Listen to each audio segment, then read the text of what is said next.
Welcome back, everyone. This is Akanar here with more Elden Ring, where once again I have been playing a little bit off camera, going through some of these parts of Mount Gelmir that we had explored before. I started over here in the Wyndham Ruins, where I think we took on another Tibia Mariner, and I did go through and explore this more thoroughly. And then I also made my way once again through this Seawater River area and exploring around all the way around in this direction toward Fort Lade, however that is pronounced.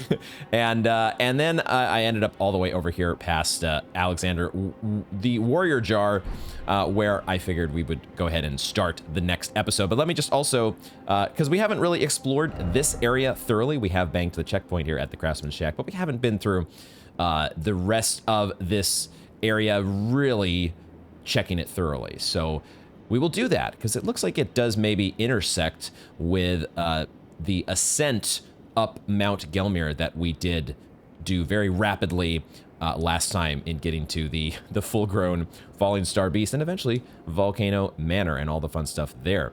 Let me go ahead and recount just a couple items that I picked up. As I was killing fire monks around Fort Lade, I did pick up. There's a lot of crafting items here in these recent items, but let me see if I can find what I did get as I was killing the fire monks. One of them dropped a Staff of the Guilty.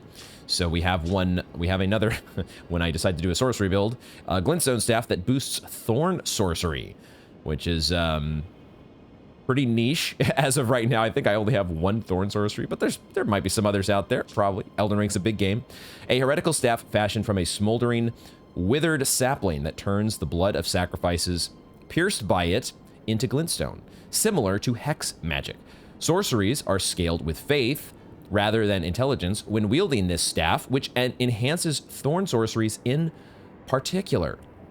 Oh, I had not read that part.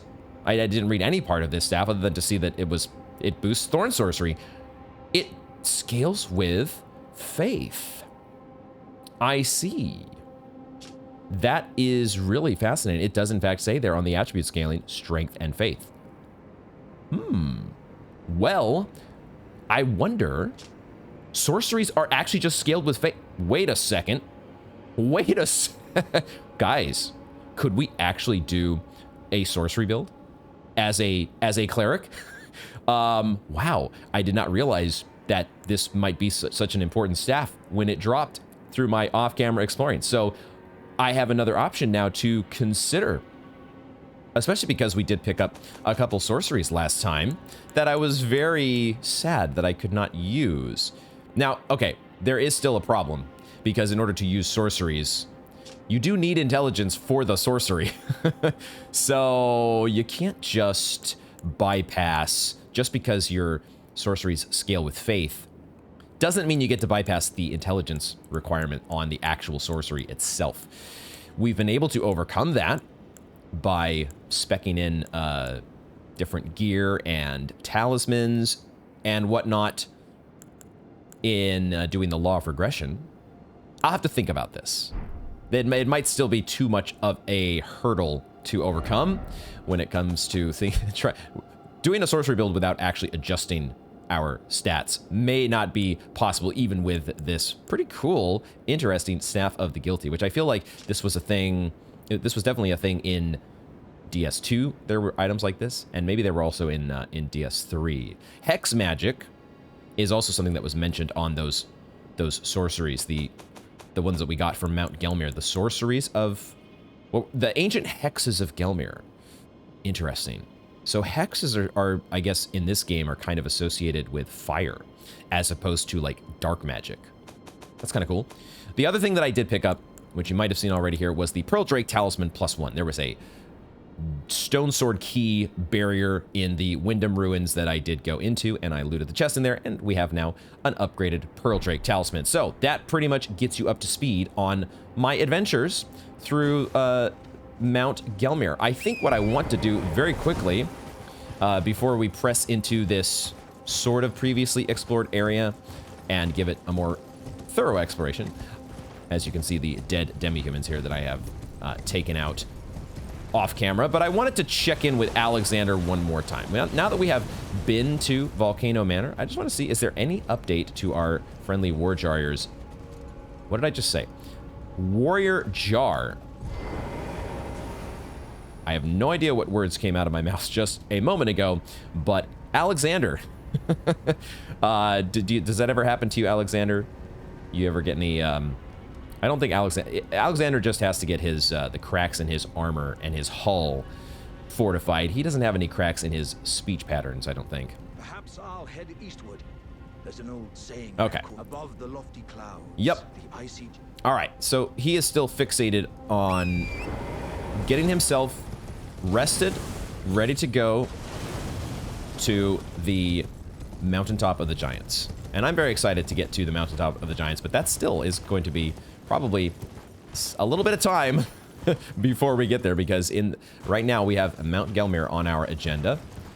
And then after that, I'm kind of thinking we might explore the Lake of Rot before we get to the mountaintop of the giants. Feels like a very main quest objective, and you know, I'm in the mood to do some side quest stuff right now. We had such an awesome time in the capital in Landel and the East Altus Plateau, which really was the first leg of our main quest. And what are you guys doing? You guys wouldn't mind if I just, you know, spawned a bunch of lava in your hermit's shack, would you? You wouldn't be opposed to that? I don't think they're opposed, guys. What do you, I think they enjoyed it. Well, look at that. Another spell. I actually don't know. I thought I knew the difference between sorceries and incantations. Okay, so the sorceries, their little icon on the UI has like a scroll, and then the incantations have a couple books. I guess it's a couple scrolls and a couple books. So there we go. Okay, maybe I can log that in, so when I actually do pick up a new spell, I can know, is it a sorcery or an incantation? This one is a sorcery. The magma stuff is sorceries. So far, that's been the pattern. Another magma Mount Gelmir sorcery. Fires a lump of condensed magma that explodes a short delay after hitting the target. Charging enhances potency. Once again, the ancient hexes of Gelmir and Rykard, bringing them into practical use. Okay. He really got fascinated with the magma. It's a pretty cool... It is a pretty cool aesthetic, I gotta say. Let's grab the... I did see the nascent butterflies up here. Grab those. The Hermit Shack. Okay. The Hermit Shack. Another shack of so many that we have found before. Now, the thing that, of course, we did experience last time we were here was a rune bear descending from somewhere. So we're kind of... Oh, okay. All right, there it is. I see you. I see you, dude. I was like, where is this rune bear? Where in the world did this guy come from? Jesus Christ. Holy shit. Can you please? Can you please? I have also a demi-human here that needs to... Maybe several demi-humans that need to leave me alone. While I try to focus on a rune bear. Rune bears are enough of a handful without me having to worry about demi-humans. Now, did I break this statue? I think I did. The statue, I think, has been broken. So we'll pick up our 3 smithing stone 6. Thank you very much.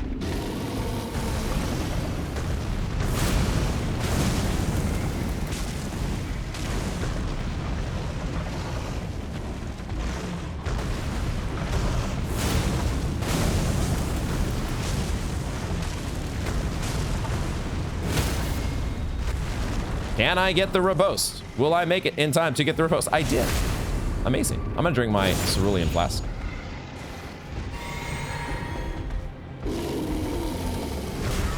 No. It's been some time, guys, since I've been grabbed.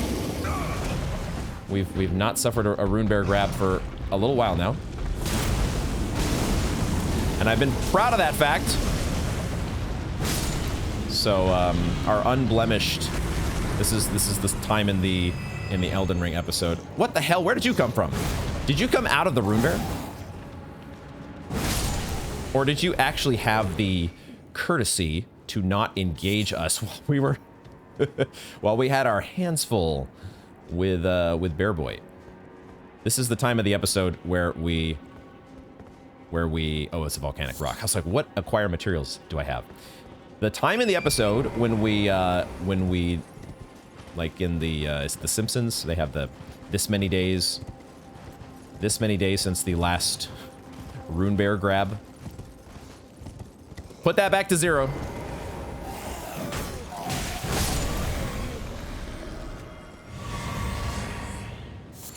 Some gravel stone. There you go. Okay. Oh, there's just a bear over here.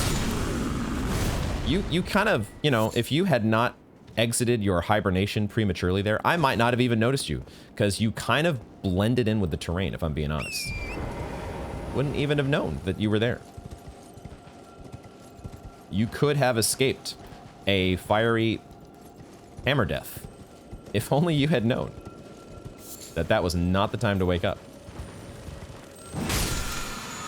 We'll kill that Crimson Scarab just for the heck of it, just because I wanted to say that I had killed a flying Crimson Scarab while riding on horseback with my massive giant crusher, which the way that Elden Ring works, I think we are counting this as being two-handed at the moment, because I was two-handing it when I'm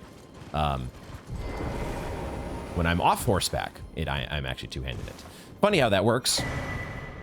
We have a pulley crossbow. This was the loot here that I had not yet picked up at the craftsman's shack.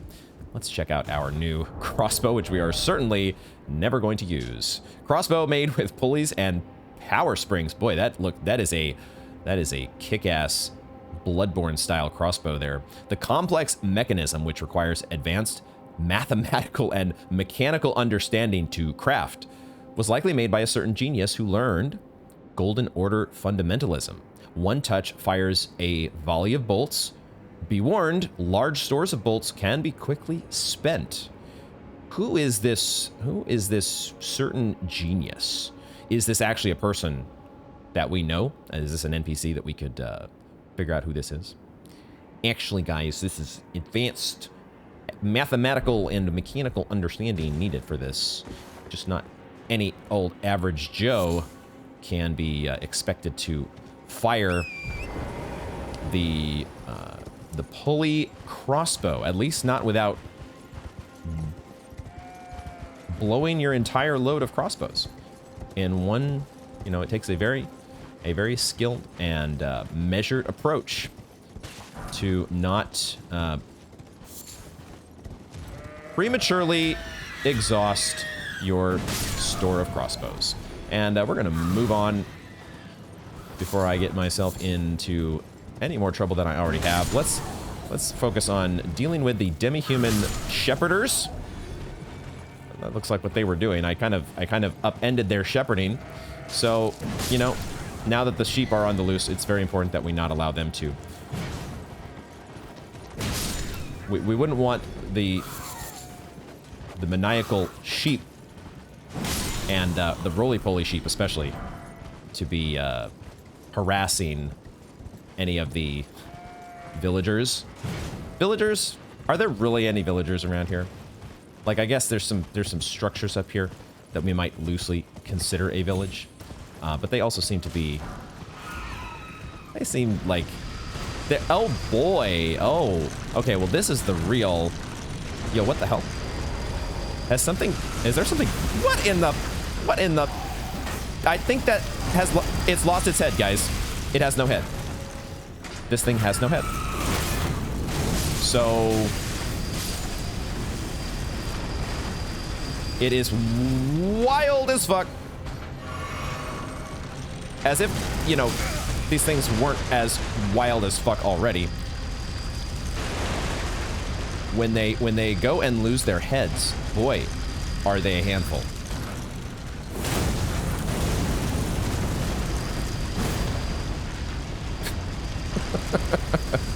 Hey, at least the thing that I have not seen yet Who knows? They might still be capable of it. Well, they weren't grabbing us with the snaky, grabby tentacles. So that's maybe an improvement. A headless, snaky, grabby, mechanical whirligig thingy. Like I've called them Inquisitors before, but it just, I don't know. Like I have so little to go on when it comes to that piece of intel. I just don't feel very. There is a hermit village up here. Okay, I don't feel very confident in my prediction of that enemy actually being called an Inquisitor. So snaky, grabby, whirligig maybe is a much better way for us to go. Until we have better intel. Oh, it's a demi-human chief. Oh, yo, okay, hold on. Jesus Christ. Not fair. I need them.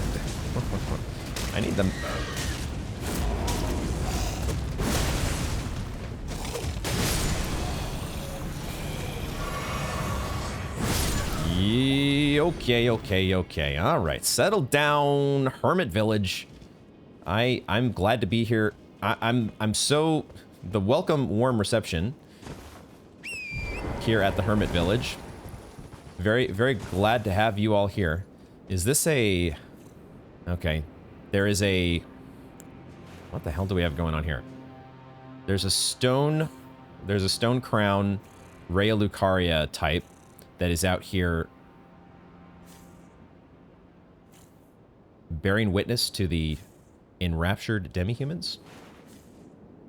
I'm not sure I want to disturb their little sermon or whatever that's going on over there just yet. Let's check over on this side. Let's we're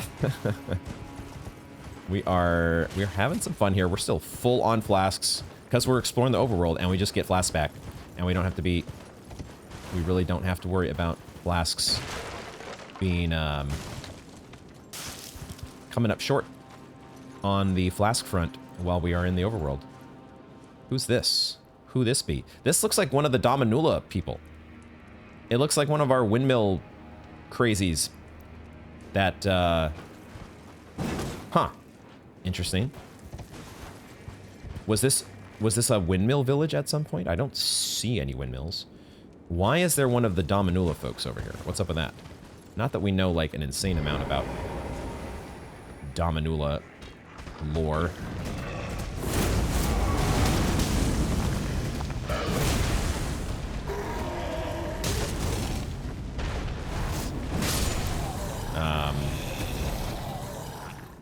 Not that Dominula is this.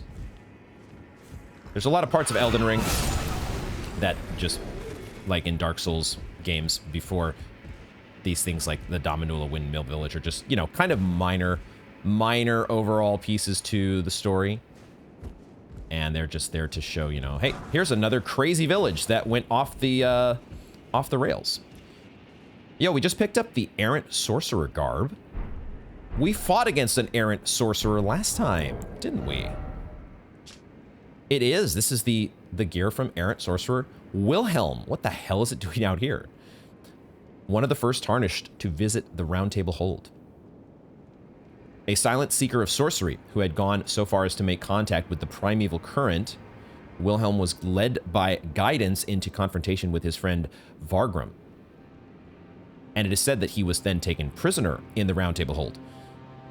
So they were not friends. No, it says it was his friend, but then this guidance from the primeval current maybe turned them against each other. They were definitely not against each other when we fought them. When we were alongside Recusant Bernal. Errant Sorcerer outfit. This idea of the first Tarnished to sit at the round table is pretty interesting. Is this a demi-human queen? I also see more glintstone sorcerers. We could have a mini-boss on our hands here. I would like to... Okay, before we get to that, let's just finish up the village. Make sure we get all our gold-tinged excrement. And there was another piece of loot over here, wasn't there? There was an epic piece of loot, I want to say, somewhere. Here it was. What do we got here? Oh...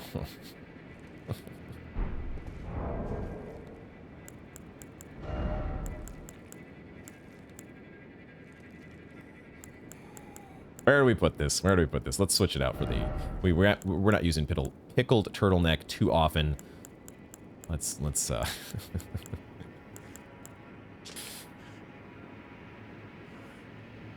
Unconditional love. Unrestrained assurance. It must have been a mother speaking. You're beautiful. That voice. You're beautiful. Oh, that is nightmare fuel right there. That is... Whew, boy, oh boy. Well. Okay. I do... something I just remembered. It's totally not related to this. It's completely unrelated. We want to try at some point our new incantation. The pest threads. Here it is. We want to... I need to equip this next time we are at a bonfire. Completely unrelated. But something I wanted to put into my mind. So that I know. Yeah, I know, I interrupted your little sermon. Deal with it. Just putting it at the forefront of my mind so I remember for later that, dude keeps backstepping away from my hammer throws. My hammer smashes. Oh, there's another epic item over here. Okay. There is another item over here that is... How can it be more epic, though, than the item that we just picked up? Okay, we've got another glintstone crown. This one is... Herodotus? One of the glintstone crowns bestowed upon Raya Lucaria scholars whose pursuits were deemed worthy increases intelligence and endurance to the detriment of FP. The crown of Herodotus was granted to scholars who engaged in nomadic study away from the academy. Well, this guy certainly is away from the academy. Living out here in the hermit village with the demi-humans. That's about as away from the academy as you can get. So I think mission accomplished for that guy. Proselytizing to the demi-humans. I am going to get this sacramental blood over here. And I also see that there is a site of grace on the other side. This is interesting. This, oh, we're actually at this, right. Of course, the little stone bridge, the rock formation that is conveniently acting as a bridge over to the next part of the zone. We can take on this, if it is a mini boss. It's just a demi-human queen, right? This will be fine.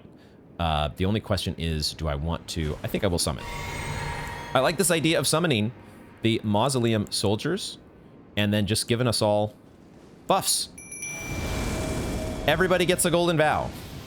You get a vow, and you get a vow, and you get a vow. It's just so much fun. How could you not like doing this, you know? Especially when it's just a little old demi-human queen.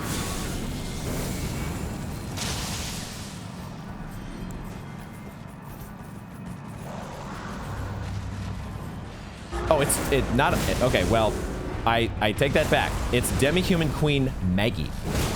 I'm sorry that I've not heard of.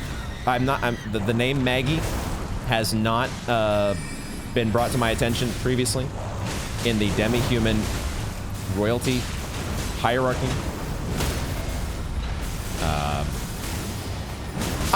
Man, getting riposte on giant creatures just is beyond my abilities, apparently. Just beyond my abilities. All right, enemy felled. I was going to be a little disappointed if that, if I had inadvertently broken my rule to summon Mausoleum Soldier Ashes for a great enemy. My artificial rule set that I have put into play when it comes to dealing with mini bosses versus bosses. Did this, I feel like this glintstone guy, I feel like I did not actually kill him. I think he died when the boss died, the mini boss died. Interesting little note there. We picked up a memory stone. That is memory stone number 9.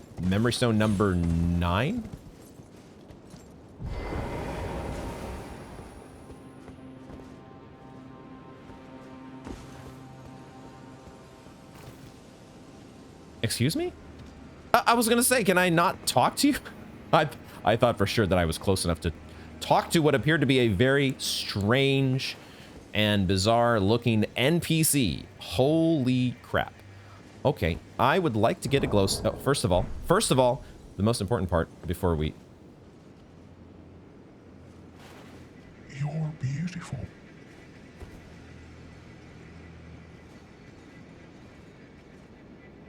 I'm actually kind of saying this honestly though. Like this is a pretty cool looking character. I want to get glowstones. That's what I want. Glowstone, please.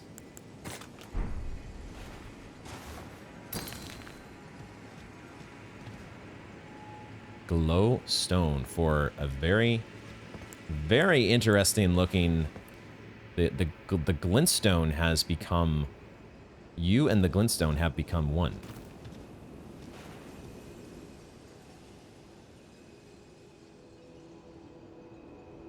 Boy, you know, you are also not really. Wait, are you levitating? Okay, I hadn't noticed this detail. Is this person not touching the ground? Wow, and but you are also doing it while remaining so immobile. Okay, we have to know. We have to find out what is going on with you.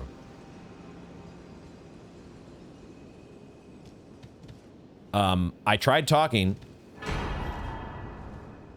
Excuse me? Comet Azure? Wait, you're not Azure, are you? Okay, this is a sorcery, of course. What? Wow. Okay. Comet Azure fires a tremendous comet within a starry torrent. Legendary sorcery devised by Azure, primeval sorcerer. A tremendous comet in a torrent akin to the distant starry expanse, the place said to be the origin of glintstone. Hold to continue releasing the sorcery's power. It requires 60 intelligence. It feels a little bit like Elden Stars, where it's supposed to be one of these big payoffs for going intelligence, full intelligence, or full faith. When Azure glimpsed into the primeval current, he saw darkness. He was left both bewitched and fearful of the abyss. What the hell, man? Elden Ring. Okay, so cool story, bro. Let's get this. I still didn't touch the side of grace. We also picked up memory stone number 8. Okay, there you go. So I think that gives us, no, I can see there it gives us, well, you can count the pictures. The little icon boxes show 9, but we're using Flame of the Fell God, which uses 2. So we have 10 memory slots. Nice. 10 memory slots it is. So we get to equip. Guess what, guys? Guess what we get to equip? Is this guy going to be here after I sit at the side of grace? Are you still going to be around? He's still there. We get to memorize pest threads. Oh boy. Oh boy. Let's see what this does. Let's find out what the hell pest threads does.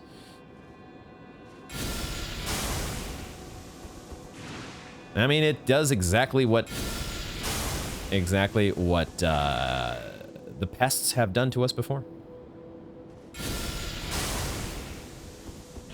We learned the ways of pest threads all the way back in episode 5. So yeah, we are well familiar and ready to deploy pest threads. So there we go. Okay, I think we're moving on from Hermit Village and the demi-human queen Maggie. Maggie, rest in peace. Your rulership, I don't know how long it lasted before the Tarnished of No Renown came along and wrecked house in your little fiefdom there that you had set up. All right, okay, we are here. Oh, we are here at the sainted, well, why do I always say sainted? It is a hero's grave that we are here in front of. Cool. Okay, let's go inside and grab that checkpoint. We are probably not exploring this one just yet. I don't know. We'll see exactly how things go here. I kind of want to keep in the overworld, I think. Keep making sure that we are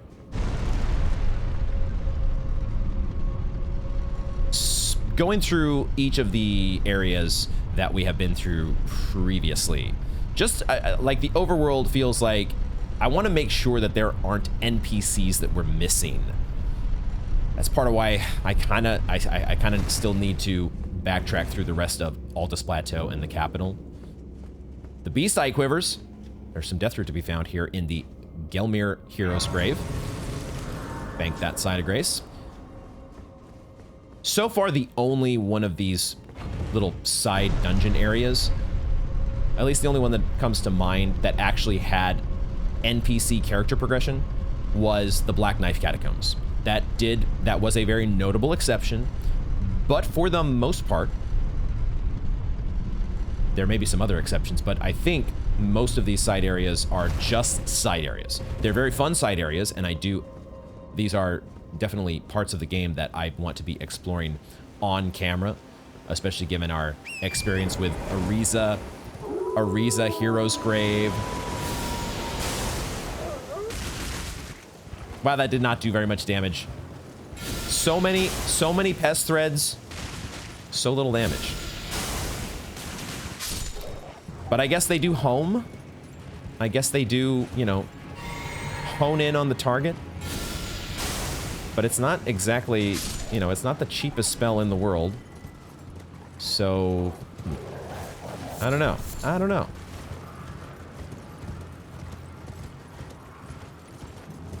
What was I getting at? I guess I'm trying to organize my thoughts in terms of what we're accomplishing today, or what I want to accomplish today, because we did spend a lot of last episode at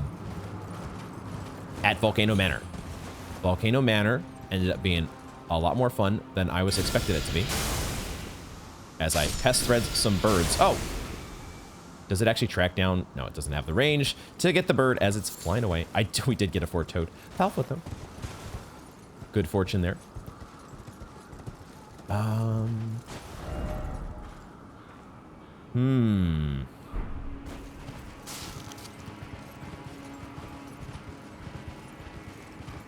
Is there going to be what I am curious about?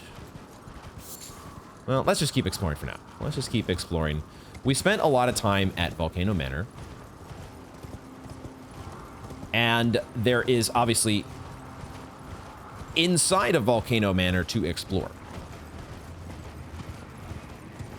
We only have peeked into the large dining room area, the next portion of Volcano Manor where combat is allowed. We've only peeked in there because it felt like, in terms of video game progression, it's nice to get the stuff done in the regular area before moving on to the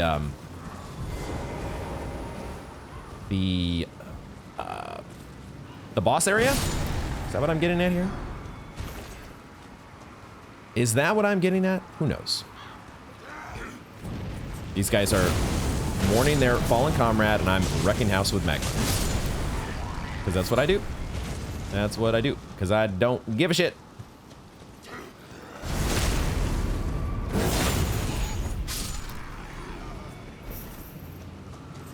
I am a cold, heartless, tarnished bastard.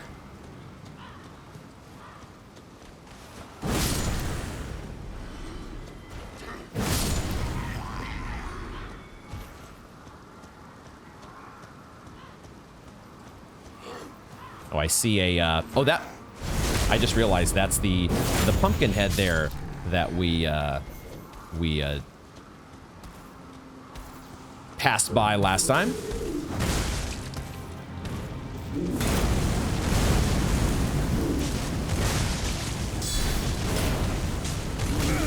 I need stamina.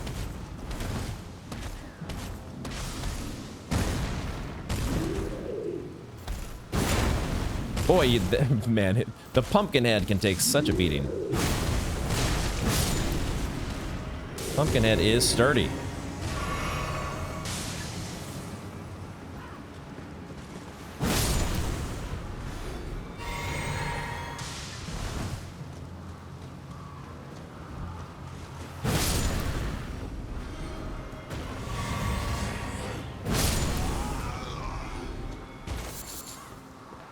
There's just a lot to explore in Elden Ring.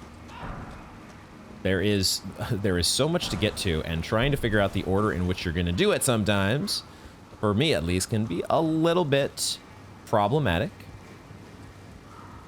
Because of course we are recording this, which does sort of it affects my decision making, because I want these videos to be as enjoyable and entertaining and exciting as I can make them. And sometimes when we're going through, you know, some of these overworld areas, some of them are more exciting than others. I know you all love, most of you watching are probably fans of every part of the game. It's just a game that all around you really enjoy, and you want to see somebody enjoying it for the first time. But also, there are some areas, like the Wyndham Ruins, that are a lot like other sets of ruins, and are relatively unremarkable, and may not require exhaustive coverage on a valuable Akinar Elden Ring episode. So, I think the point that I'm getting at here is that as we go along, there may be a little bit more of these sorts of off-camera sessions where I am exploring the overworld, or maybe even parts of these catacombs areas and cave areas. I don't want to miss out. I don't want us to miss out on the exciting Arisa side tombs and Arisa heroes graves. But I also know we have a big game to get through. And we'll see exactly how much of that I am able to cover on camera as we go forward. Pulley bow. Longbow, which utilizes a series of pulleys and springs. The complex mechanism, which required advanced mathematical and mechanical understanding to craft, was likely made by a certain genius. Oh boy. This genius, this Golden Order fundamentalist genius, is all over the place here in Mount Gelmir. Enhances precision while shooting, enabling arrows to fly much further distances. Okay. So, this genius was a archery enthusiast. Good to know.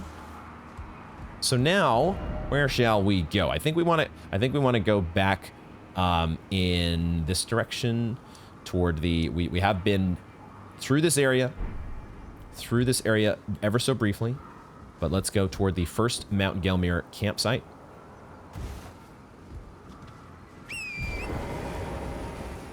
Find all that there is to find. One thing that is on my mind, having seen the loading screens of Elden Ring many, many, many times now, one of those loading screens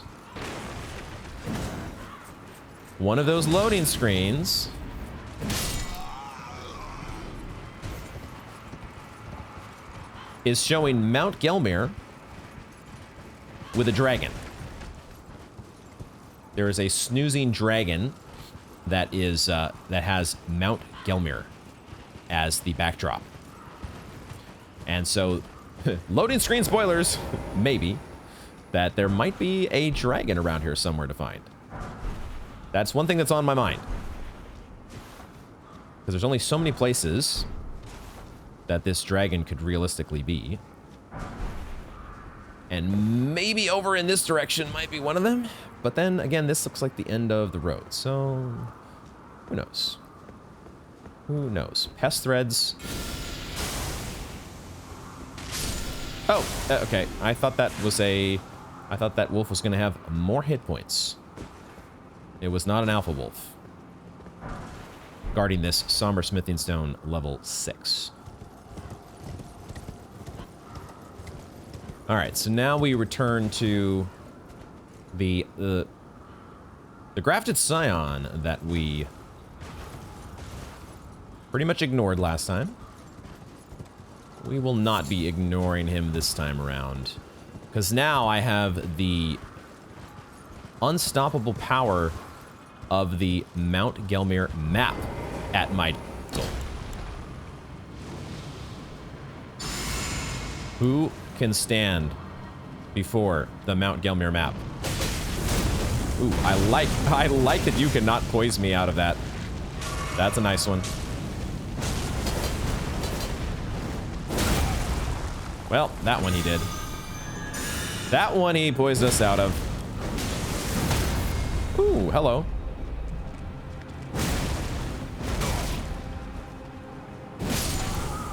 There we go. Grafted Scion, you are out of here. I don't know if you're out of here permanently, but you are at least out of this excursion back into your neck of the woods. I don't know why there is a Grafted Scion up here, but, you know, Godric's twisted influence extends in many directions, I suppose.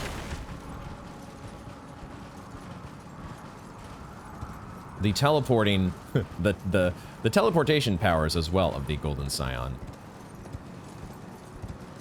That we don't have to worry about this time around. Oh, there was actually several.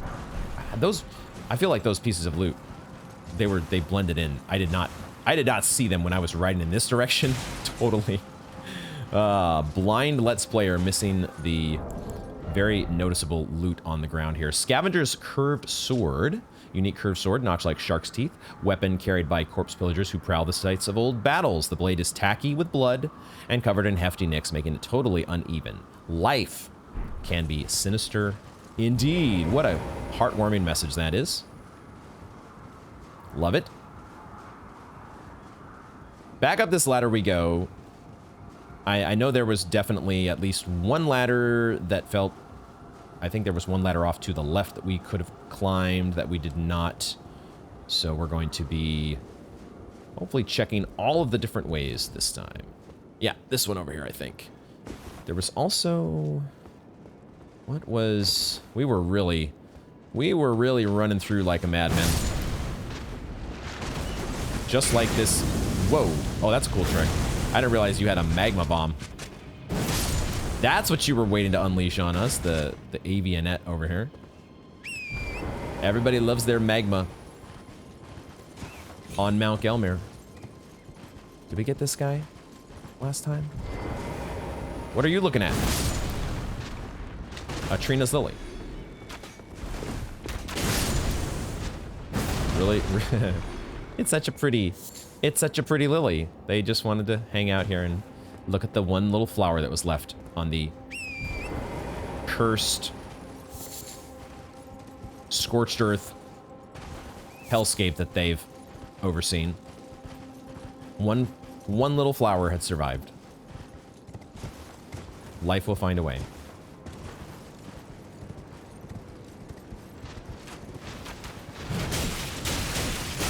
Whoa! That was way too much damage. What the fuck?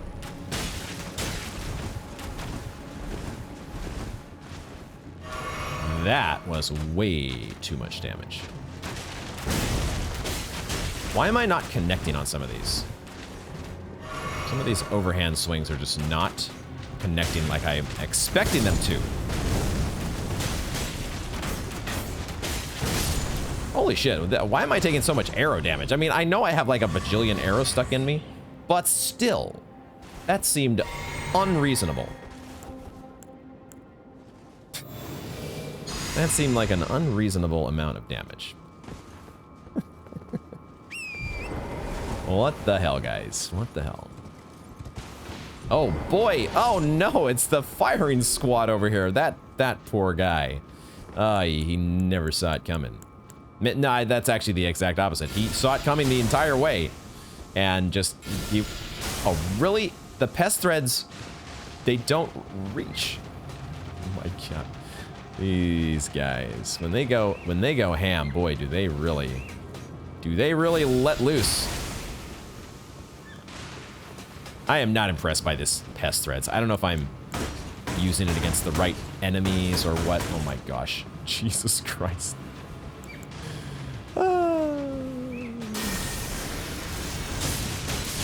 Get out of here, you dorks. Holy crap, you're annoying. Getting put on tilt by just the the dinky little marionette archers. Except they aren't doing dinky little damage. Okay, we are looking now. Ah, this is the minor Erd tree. Okay, we are above the minor Erd tree.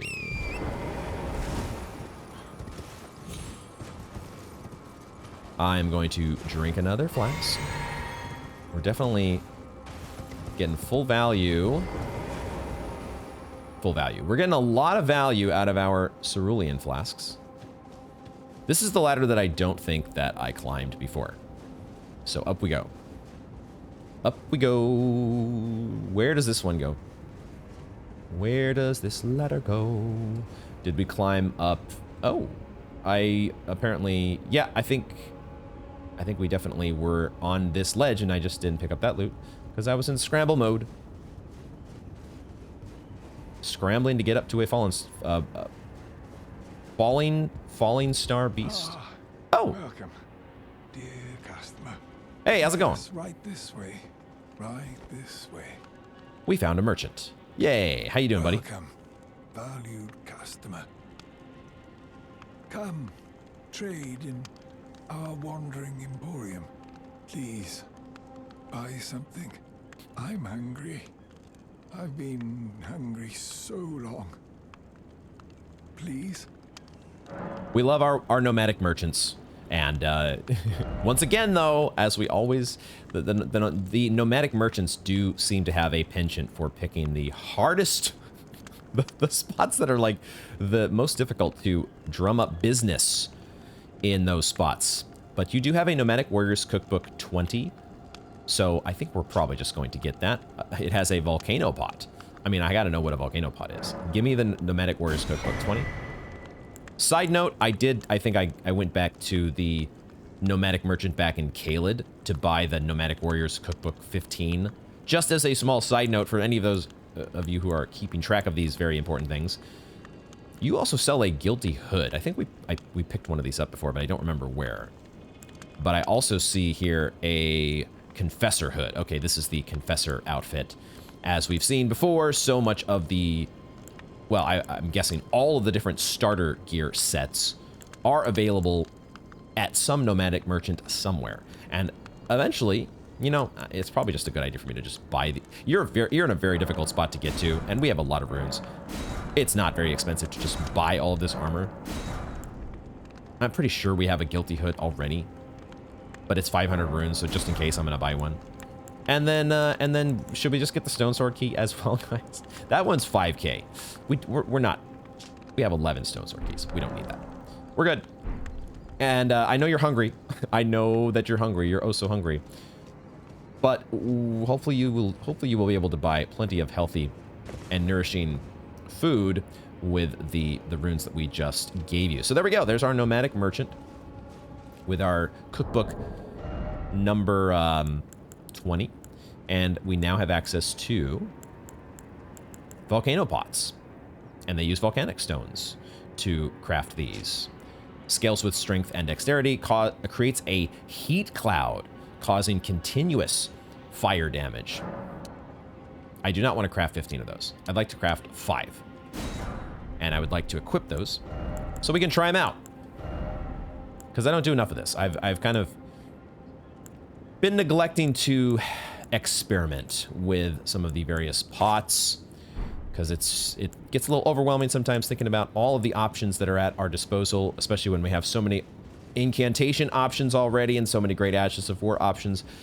Elden Ring, the subtitle of this game is just option overload. So I try, guys, to cover as much of it as possible. I don't think I'm going to become a pot-throwing extraordinaire or a connoisseur to the point where I'm function souls perma-equipping the jar. The jar hit. Probably not going to be going that far. There's a greatsword memorial up here. Okay. All right. So, let us take you out. Take you out as well. And then we're going to take out a bird.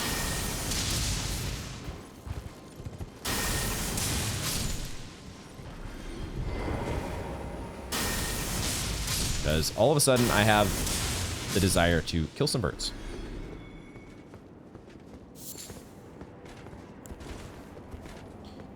Volcano pot, go. Okay, all right.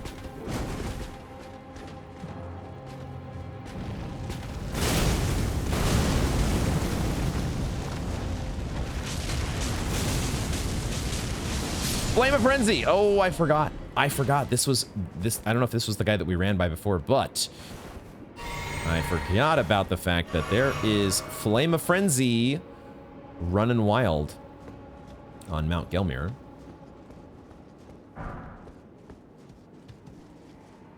Gotta be ready for those Landell Knights that have been co-opted to the dark side. We know all too well about that Flame of Frenzy co-opting.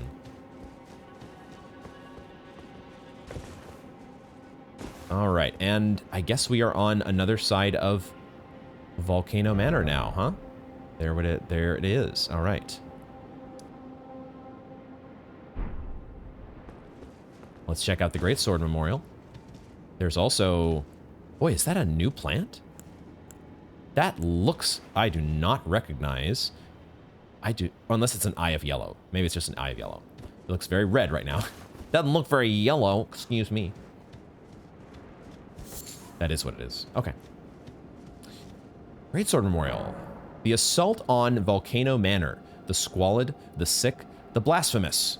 A wretched, unending war with no glory. Right, so this whole blasphemy of Praetor Rykard. It was enough, it looks like, to send Landell, the Landell soldiers. It was too much of an offense. They could not ignore the blasphemy. I guess that's the presence of the Grafted Scion maybe is a bit of a lore hint telling us that Landell had joined forces, at least to some extent, with Godric in order to assault Volcano Manor. Still not clear exactly what this the blasphemy thing, what exactly is going on with that?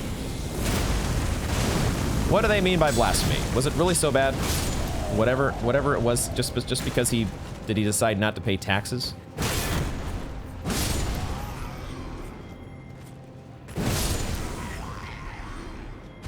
Rykard didn't want to pay the 10% Erd Tree surtax.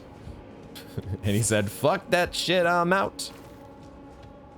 And then they said, not paying the Erd Tree tax, blasphemy. Okay, so I don't think we explored in this direction the first time.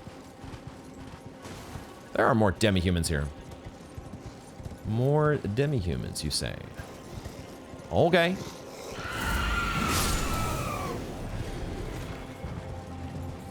All right.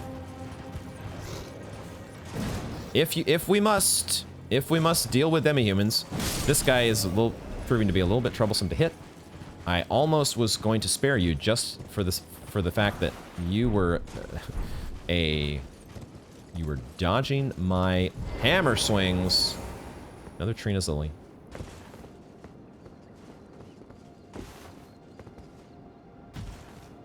The Blasphemous Rykard.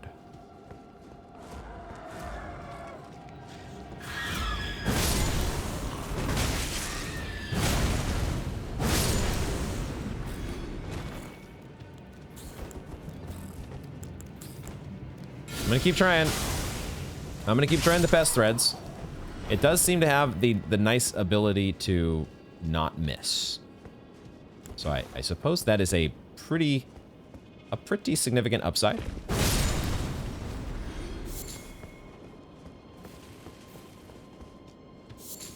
And we found another cave. We have found Volcano Cave. So we have several caves and heroes' graves and whatnot that are on our to-do list. And maybe we will end up doing that today. Maybe this will become a grave expedition episode. Because now, honestly, guys, I feel like we have actually... That is it. I'm sure there are some little item pickups that I've missed. But I think we have now explored the entirety of the, like, this epic item right here. Eye of Yellow. Awesome. I think we've explored the overworld in Mount Gelmir. Now that I do have a map, Oh, you know what I just remembered? There was an item. There was an item that was further down. Did we already look over here? We did not. There are some nascent butterflies to be picked up. I do remember there was an item as we were climbing up to the merchant. There was one item there that I had neglected to pick up. So I'm gonna go pick that up real quick here. This guy, wait, where are you going? I think, oh, I've got more of the magma guys. Hold on. Okay. How do you like a taste of your own medicine? How do you like it when someone springs magma in your face? All right, I think this guy was reacting as though normally, which I think we did the first time, we would have come up the ladder that was somewhere over here. This guy, yeah. We would have come from this direction. Although I thought there was maybe it was farther down. Okay, hold on. I thought we were closer to this. There it is. I see the loot now over to the left, and I see there's going to be another marionette as well, ready to spring to life, spring into action. But you were you didn't have that big of a spring in your step. Okay, some great arrows. Look at that. Very important that we came back for those great arrows. Okay, so now I'd like to say that is my first pass through Mount Gelmir, and there's almost certainly a couple things here and there that we've missed, but hopefully that is the broad strokes. As we look at our map here now, I think the remainder of what is to be found in the overworld, at least, is going to be in Volcano Manor. It does look like, at least the map would suggest, that there is quite a bit to explore throughout this place, and I'm excited to do that. I think if we look at the Mount Gelmir map here, we've done Windham Catacombs. That does say Primeval Sorcerer Azur. That was the work point that we were at earlier. That was the Primeval Sorcerer himself. Huh. That's kind of cool, actually. I love those little touches when we've had that lore planted so long ago from Ray Lucaria, and then to find in a random part, a seemingly random part of Mount Gelmir, finding that connection to the Primeval Sorcerer. A Primeval Sorcerer. We've done the Windham Catacombs. We have not done Gelmir Heroes Cave. We have done Seedwater Cave. We've not done Volcano Cave. So, and then there were a few others here as well that how is this interesting? So Sage's Cave is listed as part of Altus Plateau, as well as Unsightly Catacombs. So the way that we want to... I think what we're going to do... The way that we're going to structure this, because I do want to continue with Volcano Manor, but I also do want to do some of these... I want to be maybe sprinkling in some of these side quests, the dungeon areas.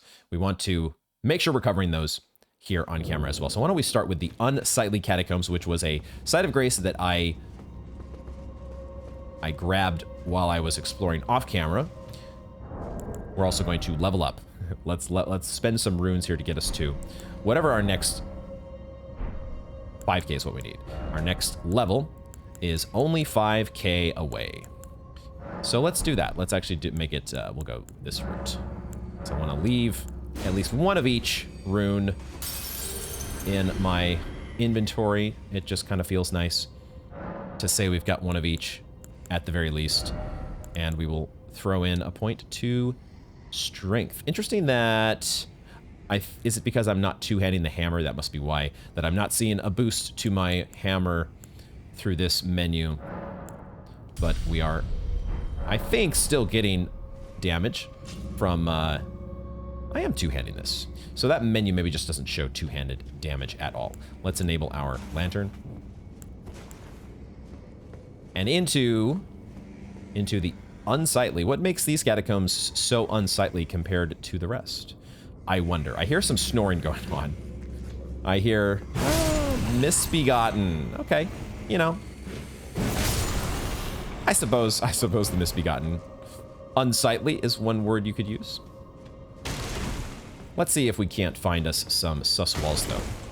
Sus walls in the unsightly catacombs. Some unsightly sus walls, some might say. What is an unsightly sus wall?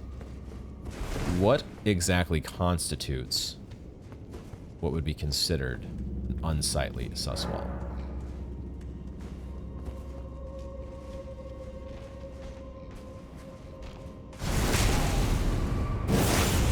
Let's see if we can find out. Maybe we can. Figure out what is an unsightly sus wall.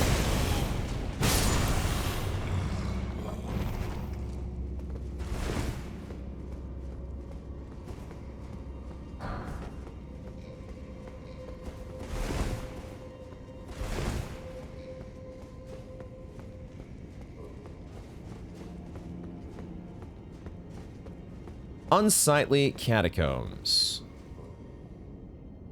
There may be something to drop down to at the very bottom. I don't know that I want to drop down from here. You thought you were sneaky. There's obviously another level, as we see. Is that an omen? I think that's an omen in the dark. Okay. I should have... Oh, I don't have it because I have pest threads instead. Hopefully the omen that are here are not too much of a headache. But I don't have my... what is it called? Shadow Mist? Whatever the spell is that distracts the omen. Which is very, almost, I might say, indispensable in the subterranean shunning grounds. I don't know how we would have had a much less enjoyable time in the shunning grounds without that spell. Oh yeah, there's definitely, oh my god, look at that. Look at the texture on that floor. There's got to be, I knew some of these. Some of these look like they were probably targetable corpses pretending like they're dead, but really they're just asleep. Although it's kind of a giveaway, guys, with the snoring. If you were trying to blend in, you might want to work on the whole snoring thing. Just a thought. We'll drop down to those snoring, friendly snoring folks here soon enough. Maybe we're already there. Maybe we are already on. Sure feels like one of these might be a sus wall if we are that close to... Or is it this here? No, that's the stairs we came down.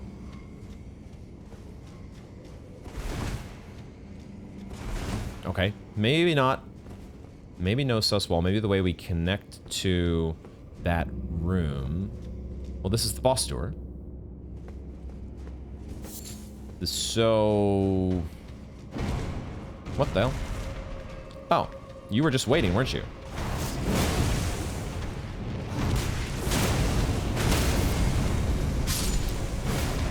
My magma, the magma ticking away did not allow me to get my satisfying, stylish riposte at the end.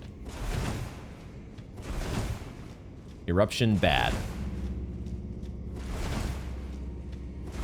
Why am I checking every single one of these? I don't know. I want there to be a small, that's why. Okay, I guess we're going... So there is a ledge there. And there is our boss switch. Okay. Boss door switch. So if we drop down into... I think that's where we're going to go next. We're dropping down into here after we use a little bit of... What would be the best way to do this? Actually, maybe just... Let's give ourselves a trickle heal. Our, Oh, Flame of the Fell God, actually. Flame of the Fell God. I want to... Can I not target... Okay, I'm having indecision about exactly how to... What AoE type of spell I want to use. Wait a second. What? These guys are not... I mean, I can target this guy. And I can target that guy. And I can target that guy. So, not every single one of them... Some of them actually are dead. I see.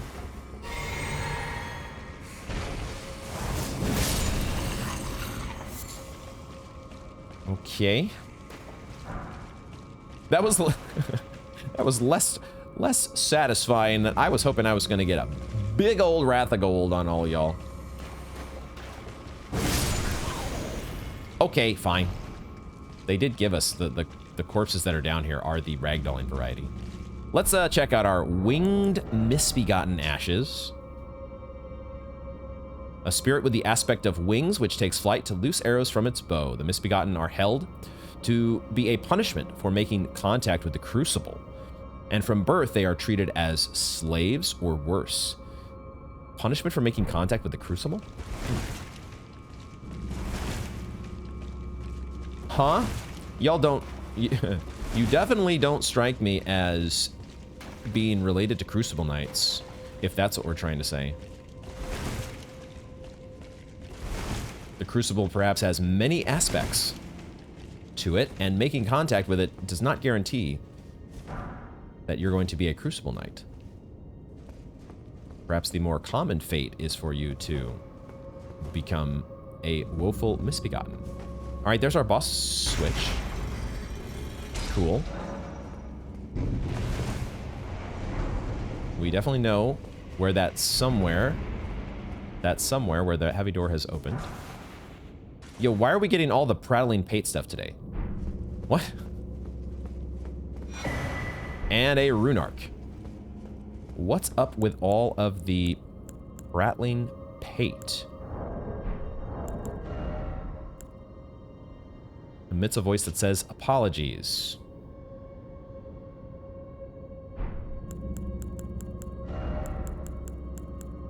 Why must it be this way? Why must the game... Okay. Apologies to all who are going to...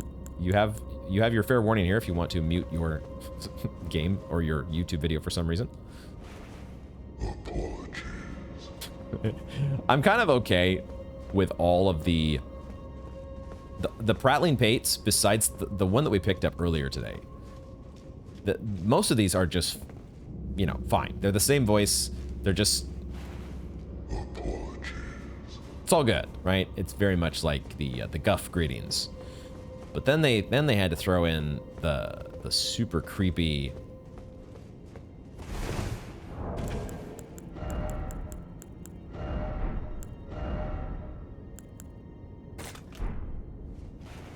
You're beautiful. That's... Why? Oh, okay. I do want to get to the mini boss, but I also just want to. I also want to go back. Actually, we already. Did we find the area? Maybe we already.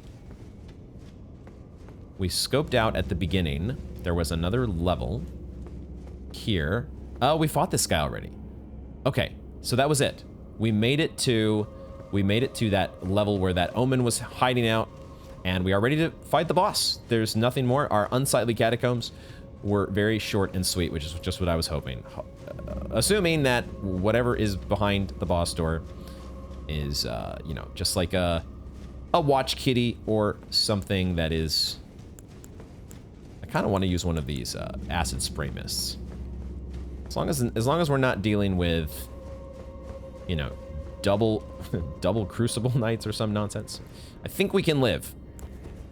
I think we will live.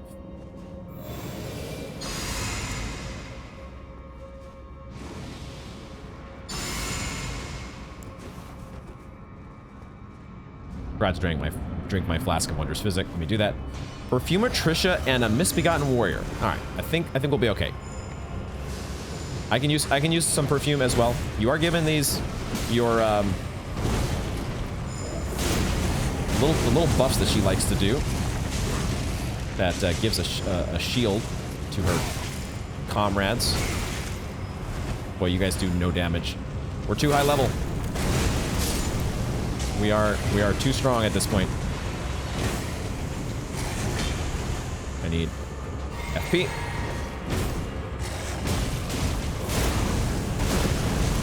I also need stamina. But I say that all the time, of course, when I'm fighting with the Giant Crusher. It's just the way of life. Constantly out of stamina. Hey, we can both do jump attacks, my friend. Okay, let's, man, you just do no damage. You do no damage! I don't even think I should use a gold pickled foulfoot, but I'm gonna do it out of force of habit. And we get a few bonus runes because of it. It's fine. Perfumer Trisha. Perfumer Trisha. I guess I am using my Flask of Wondrous Physic that does reduce. It gives me some additional damage negation on top of the fact that we're probably too high level for this place. Perfumer Trisha was once known as a healer who dedicated her efforts to treating misbegotten, omen, and all those seen as impure. I guess there is supposed to be kind of a link between misbegotten and omen. When her efforts failed, she was their companion as they died, watching over them to ensure that they could pass peacefully, free of pain. That's actually very sweet. A tale akin to the origins of the Deathbed Companions. Whoa. Tie in with Fia there, huh? And the Deathbed Companions. Let me just get these exclamation marks off of my menu here. Clean that up. Satisfy my OCD. Okay, Perfumer Trisha. We'll probably be upgrading you and the rest of our ashes at some point here. Once I do my ashes housekeeping eventually. So that takes care of the Unsightly Catacombs. Since that was such a short little interlude, let's go ahead and see if we can just take out the Sage's Cave as well. And then I think we will get back to checking out Mount Gelmir. Let's just do a little bit of, I guess, housekeeping in the side quest front. Knock out these lower level areas real quick, and then we will make our way back to Volcano Manor. I think that's a good plan. Skeletons! There's skeletons in a Sage's Cave, huh? Okay, well, I guess that means we need to craft some holy water pots, huh? That's not item crafting. I guess we'll craft 10 of those suckers. Still pretty good on tarnished gold and sunflowers. Okay. Do I want to be jumping off of here? I don't think so. I do see the ledge down below, but I think I'm probably getting there by not jumping. Let's not take any silly science deaths. Just this. Oh my god. Well, wait a second. Oh, there's there's a path to the left. I thought at first we were at a dead end and we were going to be like on a collapsing floor opening these chests. 2 chests, though, right next to each other.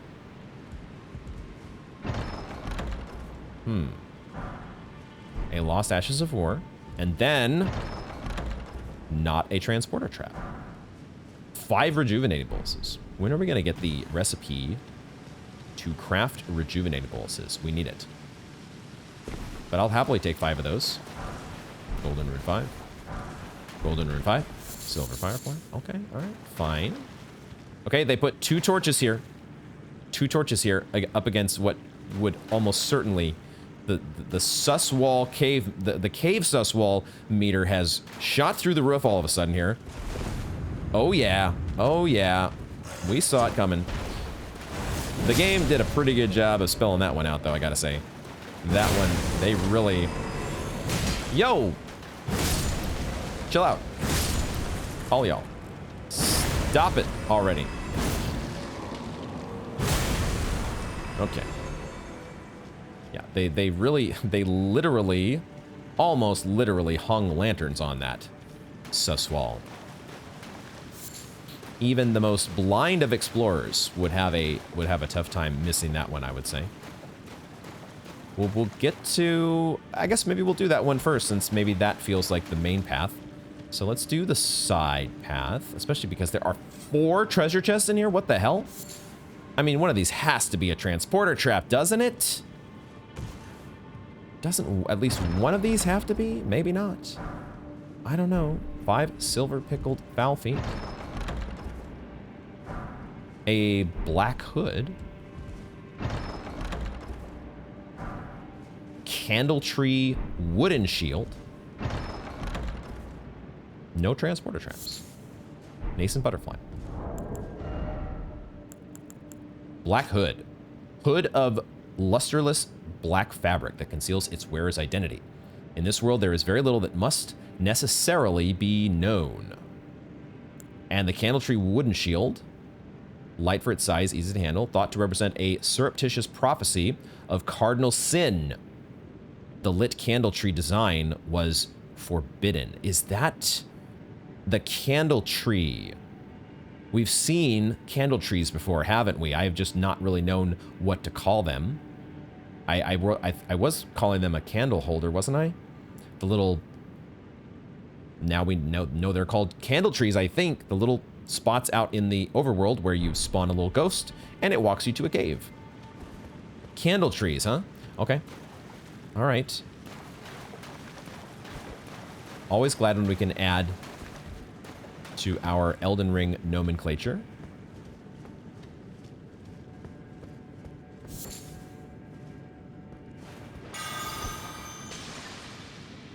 Damn it.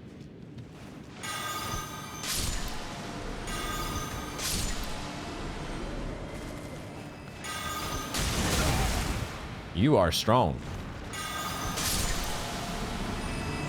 Strong enough to survive one of my level 45 faith holy pots. That's pretty good. You should feel impressed. Okay, this one is also there's 2 giveaways here, or it feels like 2 giveaways. One of them is the very weird lighting that is going on this wall, but also it is a little bit set back into the rock, right? You'd think this would be a sus wall. Yep. Oh, I see. It's just blocking a chest. Or blocking. It's guarding a chest.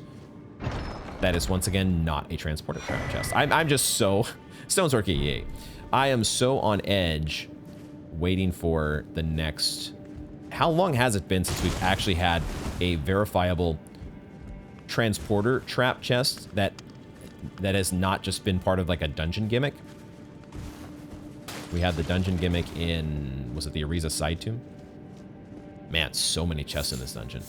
Or cave. It's a Sage's Cave. And there was... Look at this. There's one here. This one was like off to the side. Not behind a sus wall.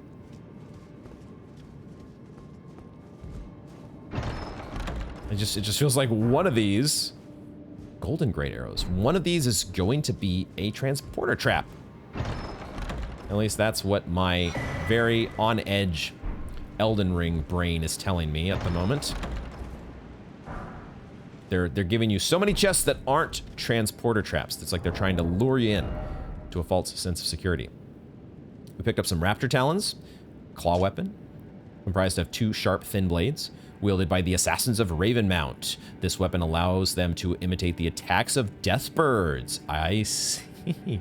Death birds. That's been a while since we've seen one of those. Besides excelling at airborne attacks, its charge attack mimics the vicious swoop of a bird of prey. We have that Ash of War, the Raven Mist Ash of War that we've never tried. Might need to give that a shot one day. Golden Great Arrow. Carved Great Arrows made together with the Erd Tree Great Bow. So there's an Erd Tree Great Bow out there somewhere. Imbued with an Oathsworn incantation, which boosts the attack and defense of the archer and their nearby allies. Boost the attack and defense of the archer. Imbued with an Oathsworn incantation. Is that only while you're firing? You fire the arrow, and in the meantime, it gives you boosted attack and damage? All right, here we are down at the ledge where we were previously considering jumping to our... Oh, this is the bottom here. That waterfall does not go down. I don't think it goes to death. I mean, where else are we going? Oh, never mind. Maybe it does go to death. I'm not convinced. I don't know for sure if that is supposed to be a walkable area down there, but I think the actual next point of progression is jumping across here. So maybe we will still drop down to where this... We can do a glowstone, right? We can figure it out. We can test it out. Or a rainbow stone. Take your pick.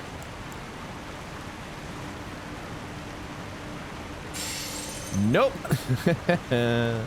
Okay, I did see there's a tunnel that way. There's also some crystal cave moss right there. This is an interesting one. There is the fog gate. All right.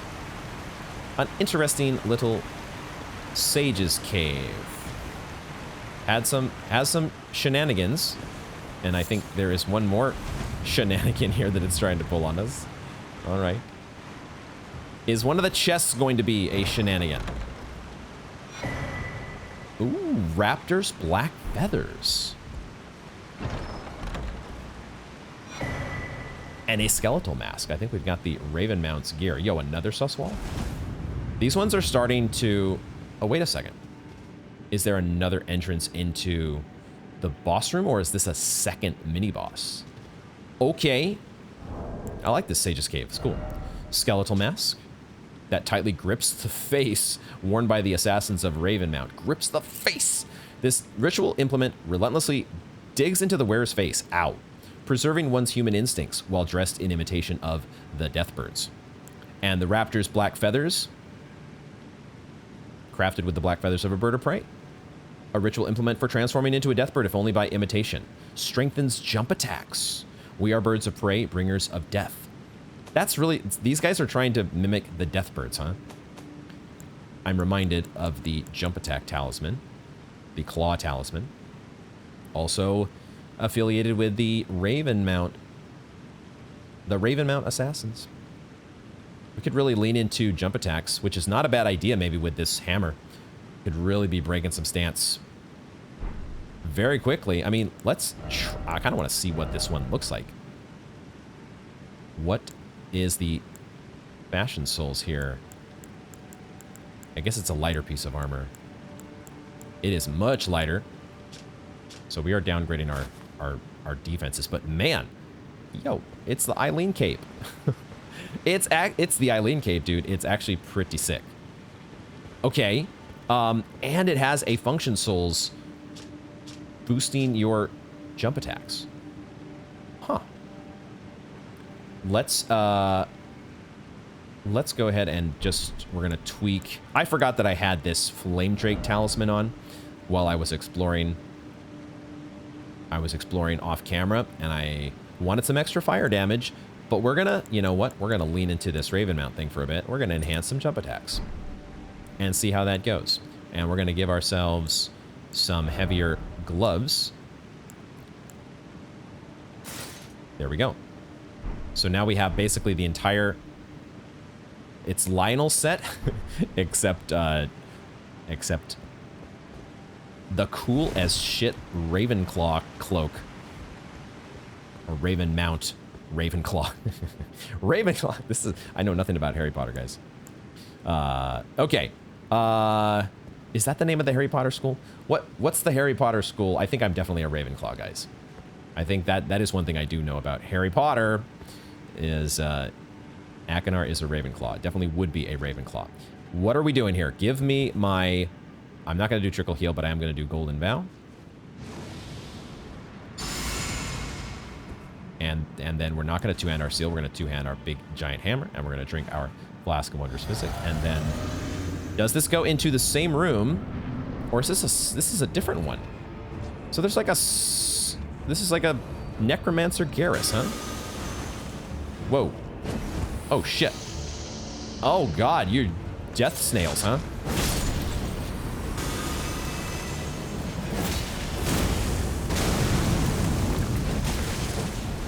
Death snails. I forgot I was going to do jump attacks. I forgot jump attacks was the whole... We're going to lean into jump attacks.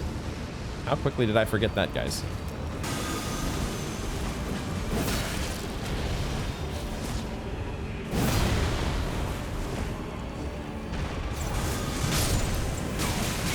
Yo, that was a lot of damage. Okay, all right. Necromancer Garrus. Enemy felled. Enemy felled. Was that the... Well, we can check very quickly in just a moment and see if that was the boss here. Is there like a sus wall here? No. So what's the deal? What is the deal with this other... We've seen this before. I did mention earlier the Black Knife Catacombs did have 2 mini bosses, right? One where D helps us out. And that's, I guess there's 2 bosses here. Okay. I mean, we still have our flask going. Let's drink. We still have our Flask of Wondrous Physic. Let's go ahead and keep it going here against a Black Knife Assassin. What do you know? Wow. Where? There. That's where I was like, where's the Black Knife Assassin, guys? Yo, I can't see you. This might be a problem. This could be a problem, except I can see the water on the ground. I can see that the water, your footsteps are revealing you, I think. Ha ha ha, okay. All right. Do I have another way of, God damn it. Can I use volcano pots here to my advantage? This is an interesting... Okay, all right. That's not the throw volcano pots button. Black Knife Assassin that actually... I was really hoping that I would hit you with that volcano pot. Yes! Yes, yes, yes, yes, yes.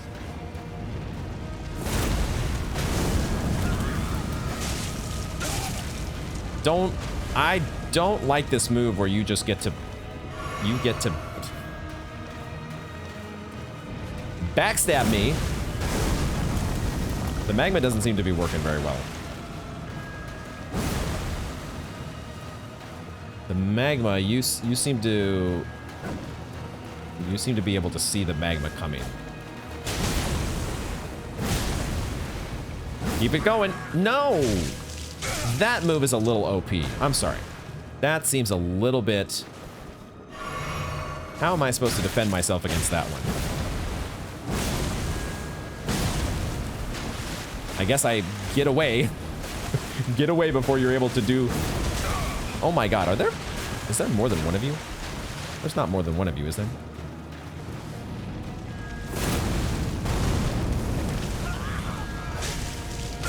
How are you getting close to me without hitting the magma? That's what I want to know.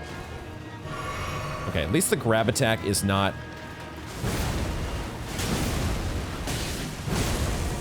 I actually hit you. I actually freaking hit you. All right, all right. All right. That's, that is a gag. Interesting. That is, did we get souls for that? We might have gotten souls and I wasn't watching. I popped my gold pickle foulfoot. I certainly hope I got some runes out of that. We've picked up a concealing veil, which is maybe going to let us play the same trick against somebody else. Conceals wearer while crouching away from foes. Talisman put together from dark cloth with a lustrous sheen. Completely conceals the wearer's presence while crouching at a distance from foes. Part of one of the concealing veils used by the assassins on the Night of Black Knives. So that's how they got close to Godwyn.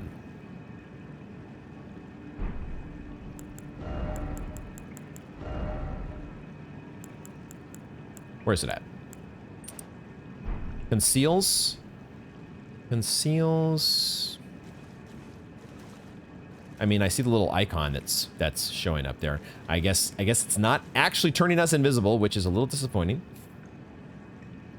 Oh, these poor people that have been strung up here. We don't actually get to turn invisible. But oh, these are Albinorix, aren't they? Why do you have Albinorix strung up in here? What? What? This Sage's Cave is something. Okay. We'll see how much use we get out of the concealing veil. We'll keep trying these jump attacks, though. We're gonna see if we can break some stance. We didn't get to do it against either of these mini bosses, but it's a little difficult when you can't actually see the enemy, guys. Tough to land a jump attack, just letting you know. We also picked up this family heads. What? It's a flail. There are actually heads there. 3 bludgeoning copper heads attached to a handle by chains. Signature weapon of Necromancer Garrus, the heretical sage. The heads were made to resemble those of his wife and 2 children. What? God, that's disgusting. The unique skill is Familial Rancor. Gently rattled copper heads to summon vengeful spirits that chase down foes. The anguish of a spouse and children invites accursed wrath. Yeah, I mean, this guy probably had some fucked up shit that happened to him. Probably. And this is his way of just getting back at the world. Whoever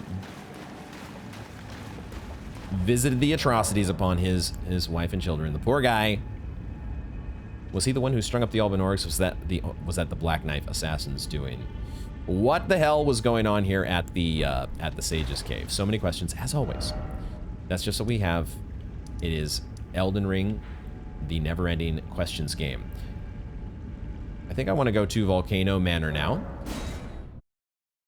I think it's time for us to head up some stairs. I'm just thinking, are there any NPCs that we would want to check in with? The only one that I had maybe thought might be worth visiting was Alexander, but we did that. If you follow this, it cannot come. We did visit Alexander earlier. So we have not introduced ourselves, but we have done the little mini NPC sweep that I think I wanted to do. I don't think there was anything different back at Round Table Hold. Zarias is in her disguise form. That entered perhaps the man. If you discover. And she wants to know the secret, which I think Rykard is the secret. But I think also Lady Tanith was kind of not wanting us to tell. Wasn't that the dialogue that Lady Tanith has? Don't tell Zarias the truth. Some things are better left unknown. Worthy town it is. We still haven't found the serpent slain spear. Oh, It's just as my noble brother says. I'm a complete fool. I can't believe I thought I could become a champion. I don't remember hearing some unprompted dialogue from Dialos before. Perhaps I am a fool after all. No, it's worse than that. As things stand, I've given up on the path of revenge and sullied the name of my house. What an easy mark I must have been. Yeah, that's the recap of what he had before. You're still alive? And Knight Bernal, or Recusant Bernal, is still... Well, until we meet again. Until we meet again, stay just as sexy as ever, my friend. That armor set for sure is... I want it. How do I get that armor set without killing you?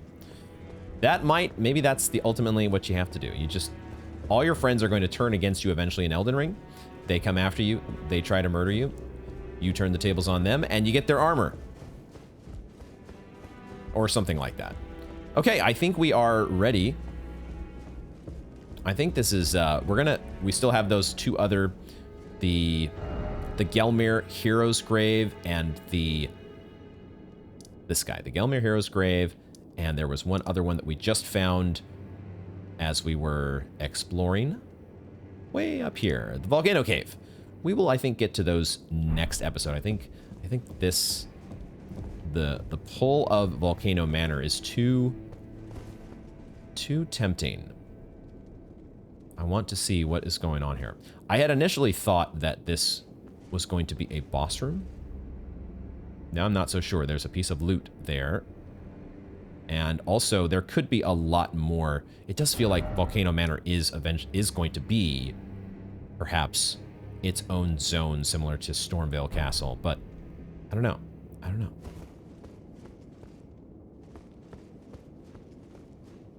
So far, no boss fight, so we've got that going for us. I had to speak. Why did I have to speak? I'm the one that does jump attacks. Oh, it's an Inquisitor. It's an Inquisitor. Okay. Inquisitor Giza has died. Perhaps we have finally actually met one of Rykard's Inquisitors. And we've picked up Giza's wheel. Talk about a whirligig. Great iron wheel lined with flesh flame blades. Device of torture used by Inquisitor Giza. As the wheel spins, it causes severe pain and blood loss. No shit. I think I could have figured that one out. The design, the design was adopted for use as the iconic weapon wielded by Iron Virgins. Boom, that's the name of those things. The big mechanical whirligigs are Iron Virgins. Okay, hey, their name does start with an I. I wasn't that far off. Unique skill, spinning wheel. Strike the wheel against the ground to set it spinning at top speed. Hold. Yo, wait a second. Is this actually the... This is the whirligig, isn't it? It's actually the whirligig. Colossal weapon. It does weigh a bit less than our big hammer, but it's not that much less.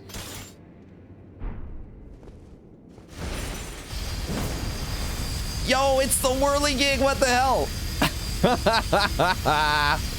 Okay. Okay. I see you, Elden Ring. Guys, we have to try this. I never actually did a full... I've done like I think a couple new game pluses, at least one new game plus in Bloodborne. But I never did one that actually had the whirligig as a full, like I played around with it, but I never did a full run with the whirligig. And I always had it on my to-do list. Have we finally, is this? We're gonna try this out. We're gonna upgrade the it's the whirligig saw, guys. It's the pizza cutter. Pizza cutter time. I mean, we picked up Eileen's cape. Well, I took you for no man to lay out your arms. We just need, let me actually look. What does the skeletal mask look like? We don't have the, What does it look like here? Gosh, that is a very, this is a very Bloodborne getup. The shield, not so much. If we're really trying to go full Bloodborne, we have to figure out some other shield, or maybe we just ditch the shield altogether and we go with I mean, you have to ditch the shield altogether, of course, if you're doing Bloodborne. We could put the seal, the claw mark seal, we could put over here. I'm feeling a little frisky all of a sudden, guys. Like, I want to do a little bit of a Bloodborne roleplay. We just wouldn't have our parrying pistol in the left hand, but you know, we do the best that we can here. But let's upgrade our Whirligig Saw.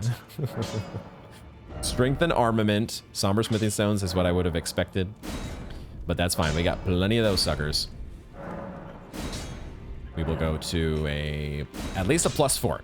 Because we don't know exactly how. I guess the other thing, the other problem here is that this does not scale with faith. It's unfortunate. I've like immediately switched to this weapon just because I want to play around with a Whirligig Saw, but it doesn't scale with faith, and I don't think we can actually make it scale with faith because this unique skill means that it's not going to be... There's no Ashes of War that we can apply to it. So this is not a Cleric's implement, unfortunately. But we're going to play with it anyways for at least a little while, guys. We're just going to have a little fun. Why am I going to Raya Lucaria? Not Raya Lucaria, please. Volcano Manor. We're just going to have a little fun with our Whirligig Saw as we explore Volcano Manor. We've learned who the Inquisitors are, or at least one of them. One of the Inquisitors has been dealt with. Perhaps the most important Inquisitor, because that was the Inquisitor that had access to the pizza cutter. All right. Okay, let's explore now. Let's explore. This does, it looks, this is really, it is the same. It's one of these noble outfits. Who knows exactly who this noble was? Maybe it's a named person, maybe not. But it is the official's attire that we've got in our inventory here. This guy. Wearing the official's attire. So this is some magisterial official carrying out grim task, some grim task, but maybe it was a grim enough task that you earned yourself a spot above the mantle here in the Volcano Manor. All right, now what else was Inquisitor Giza guarding? Ah, Smithing Stone 6. There we go, perfect. Suzzwall. What about, is this a Suzzwall that you need specifically the pizza cutter for? Not so much. Not so much. Wait a second, though. Wait a second. Wait, is this the end of the line? This is not the end of the line. What the heck? Wait a second. There's nothing else to be found here? I thought there was going to be like a passageway or a hallway leading to another part of the manor. The map... I mean, also, we know there's supposed to be a snake. There's a snake in this manor that needs to be dealt with. How are we supposed to get to that snake? Maybe the only way to do it, the only way to deal with that snake is by, is by completing that red letter objective. Dealing with the last... You have to show yourself truly committed to, so committed to Volcano Manor. You finish out that quest line, and then you get access to this room that's blocked from the other side, or opens from the other side. Yo, okay, well, interesting. Does anybody react to this discovery? I have a pizza cutter, by the way. If you follow Are you happy for me? heroic path, It cannot come a day too soon. I thought... What? What is going on, guys? How do we get to the snake? I can't do my spinning wheel here, of course, because this is... No!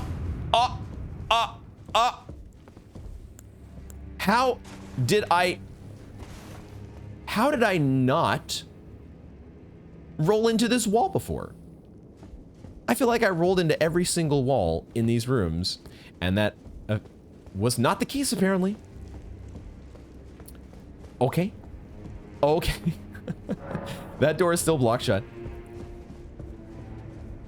Will Raya be interested? Sorry, Zarias. The serpent, it entered the perhaps them if you discover.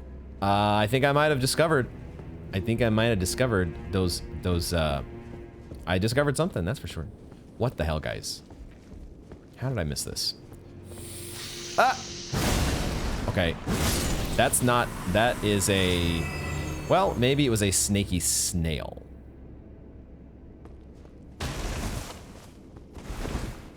That might have been one of those snails that we've seen before that has kind of the snaky form to it. What the junk?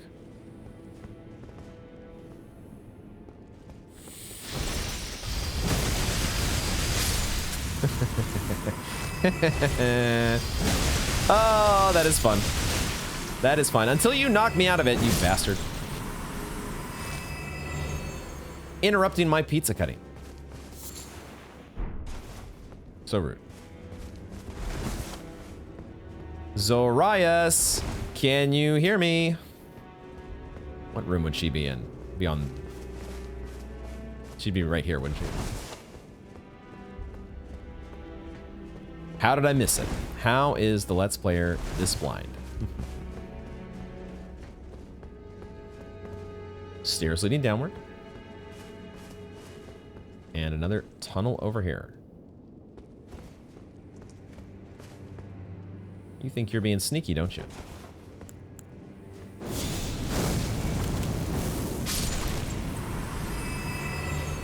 You thought.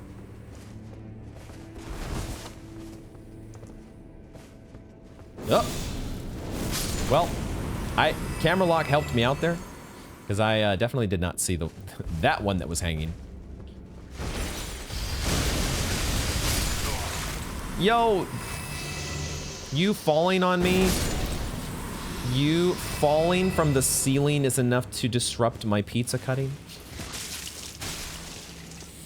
I hate it. I hate it.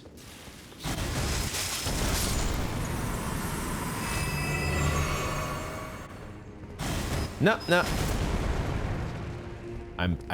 I started slipping back in immediately to the shield habits, thinking, oh, I'm going into a strange hallway. Put up my shield.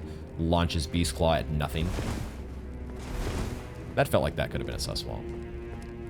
All right, so we have a staircase back there in that room that we need to go down at some point.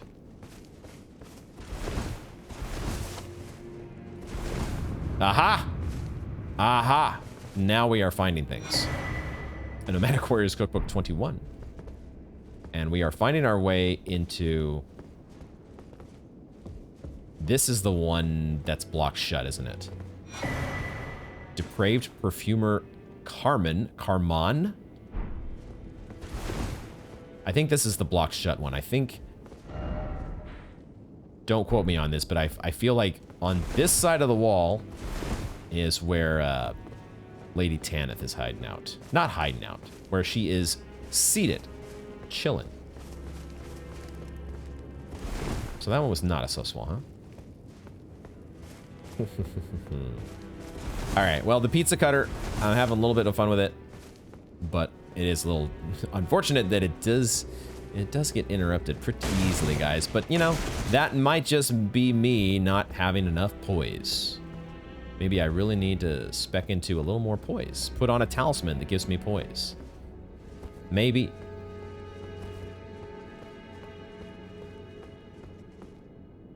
Ooh, a Bloodhound Knight. Okay. How does he enjoy pizza cutters, I wonder? Let's start by doing this.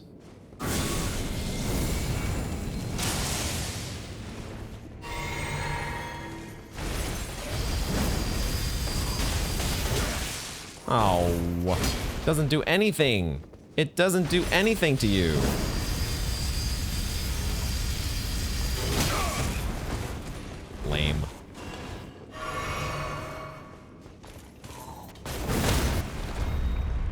That did break your stance. Oh, you're not dead. The jump attacks there definitely. Ooh, Bloodhound Claws. Cool. All right. Bloodhound. Oh. Switching to my icon shield in order to cast my Blessing Spoon. Yeah, I don't think that the Whirligigs, sorry, the Giza's, what is it? The Giza's Wheel. This may not be a permanent option for us, guys. I wanted to cut some pizzas, you know? That's all. Okay, this path continues. So let us take a moment here while our trickle heal is ticking away. We also lose our trickle shield, which I love so much. So I think I am actually gonna call the audible back to, we're going back to the previous setup. We had our fun. We had our whirligig fun, but it's time to be an adult once again. I do kind of like this. I gotta say, I do kind of, the digs that we're wearing with the, I like the Eileen's cape. That's what I like. I am a fan of that fashion, Soul's Choice. Bloodhound Claws will work in reverse order here. Well, there's not much to see. Large curved claws used by Bloodhound Knights. They are large and they are curved. The curve allows the weapon to slip through an enemy's guard. Sweet. Depraved Perfumer Carmon. Depraved perfumers practice their art for themselves alone. Carmon was a notably formidable perfumer whose strength rivaled that of heroes, and it is said that he was in search of a secret physic of revivification. Say that 10 times fast. Okay. There's so many ashes to try. So many ashes. Nomadic Warriors Cookbook 21 gives you the alluring pot. Did we actually read? I don't think we actually read the volcano pot. No, we did. Did we? Either way, there's not that much to see. Not a very informative item description. No. Radagon is Merica. Levels of lore illumination. What was the other thing we just picked up? An alluring pot. Which one is the alluring pot? That's a sleep pot. This is a rancor pot. Alluring pot? Did I not pick up an alluring pot? Ah, there it is. There it is. Throw to create a pale shadow. The illusion will lure in and distract foes of human build outside of combat. Oh, it's like our shadow mist spell. Demi-humans will be lured in. Wait. Oh, it distracts foes of human build outside of combat. It's not exactly the same as our spell. Demi-humans do get affected even if they're in combat. So this is not quite as strong. You do have to make sure that you cast this before combat. All right. Similar effect to the Beast Lure. It's just for humans. Okay. All right. Well, we are making progress here in Volcano Manor in a way that I was not expecting to. Definitely threw us a little bit of a curveball, which has never happened before in Elden Ring. A new side of grace. Now, is this the room that opens from the other side? If so, it's a bit of a curious side of grace to give us. No. Aha. There we go. Oh, and cue new music. We're gonna sit, because I think I need flasks. We are going to sit. I think we're gonna keep 10-4. We're here in the Prison Town Church. Oh, boy. And there is lava. Lava everywhere. And is that an Iron Virgin that I see? Definitely not an Inquisitor now that we know. I think that's an Iron Virgin. What a name, by the way. But yeah, we have finally made it out into Volcano Manor, and there are snakes. You know, after being introduced to Zarias, can't say that this is overly shocking now, is it? Okay. Okay, that was an unexpected move. That's one way to get a better view. I'd like to be able to pull off that trick. I'd like to be able to do something like that. Whoa, you have some health. You have some health, my dude. Okay. And apparently I don't get to do a riposte on you. Is that a thing? Come on. I knew you had it in you. Okay. They got some health on them. Or potentially they are just very resistant to like hammer blunt attack. Is it blunt attacks? Yeah. However hammer damage is classified. Okay, there's a scarab over there on... There's at least a scarab on that roof in the distance. There may be one that's even closer, I'm not sure. Let's check up in this direction. Let's also take a look at our at our map. It's really good. Okay, we are over here. We are over here to the left. It's really good that I did find that sus wall. Because otherwise things were going to be a little bit strange, or I was going to look very silly to all of you in the audience because what was I going to do? What was I going to do from that point other than, you know, go back and explore the Gelmir hero's grave or volcano cave and be like, hey guys, this is a side quest episode, I guess. Some bats hanging out down there. Okay, we got bats that like to hang near lava. And then we have to get up to you somehow. I'm not gonna try to snipe you from here. We'll wait till we can do direct hand-to-hand combat with that. Iron versions. Okay. They did give us the ability to bring in one of our friends. So maybe we will do that with Lutel here. Maybe we will do that. We've got another snake hanging out on the roof. We're going to be doing some battle on rooftops. Oh, these are not all loot corpses. I thought these were like loot corpses here, but these look like enemies. Okay. They look kind of like... This guy looks a little bit like the commoners that we've seen before in Stormvale and other places. Let's go back over here first. I feel like there's a scarab very close by.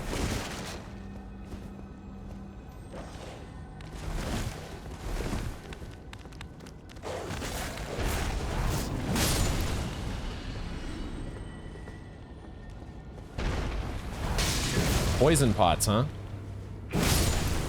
Poison pots, you say?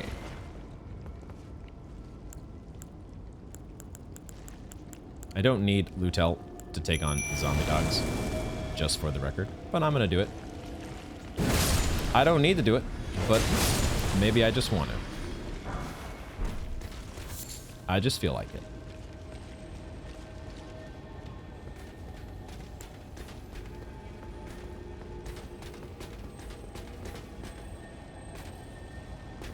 That's an omen killer down there. We will make it to you eventually. Oh, I hear an iron virgin. I hear, and now that I know what you're called. Why do you have to be so strong? So, everything in Volcano Manor so far is proving to be much stronger than the normal Mount Gelmir. Which is good. We need a challenge. We need the challenge. Not zombie dogs. We don't need more zombie dogs. Don't need any of that. Okay, Lutel. Let's give Lutel a heal. Let's get Lutel a trickle heal. Let's get her a golden bow.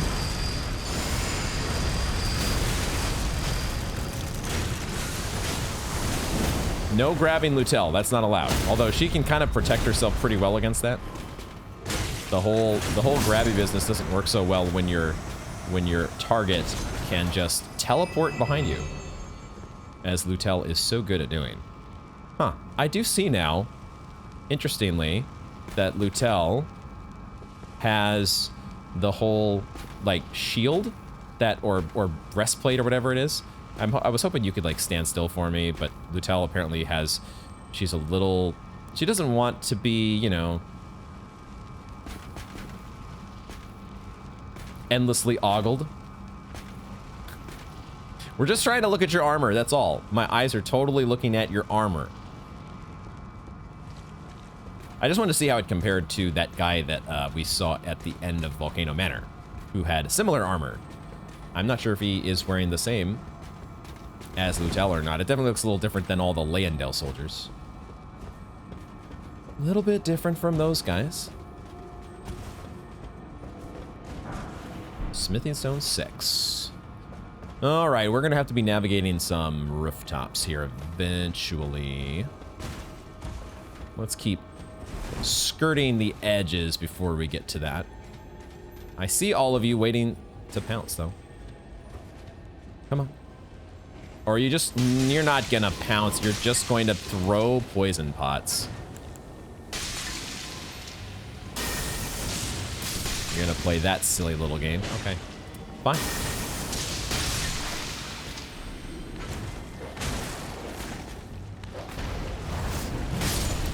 Have it your way. We'll play the poison game. Although I maybe should have given myself more FP flasks. Maybe should have done it. Having to use more lightning bolts. More lightning spears than I anticipated. All right, let's see if we can soak in a bit of the surroundings here. I see a stone sword key slot, and I think I also saw a snake at the end of this walkway here, bridge. Okay, let's go back and let's do the rooftops, because it feels like the rooftops kind of coincide with, they sort of meet at this point here, and then you press either toward the snake at the end of the bridge, or you go down to where this guy's at. The thing is, Lutel, I don't think it's going to be able to go with us on the rooftops. I could be wrong.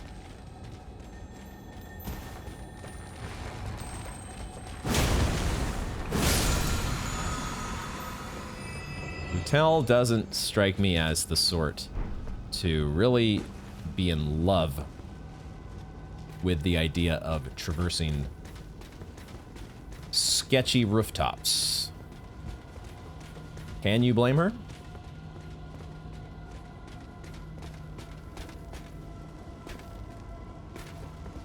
Oh, I see. Okay, so where the Omen Killer is, I get it. That goes to that gate that we were just at the other end of. Okay. Okay, there is a piece of loot as well there. This is always is so much fun parsing a new environment, especially one that has all sorts of verticality.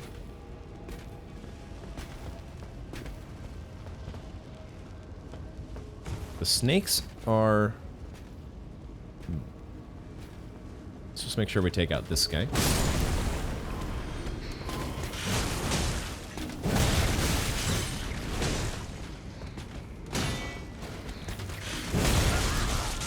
Okay. Immediate poison.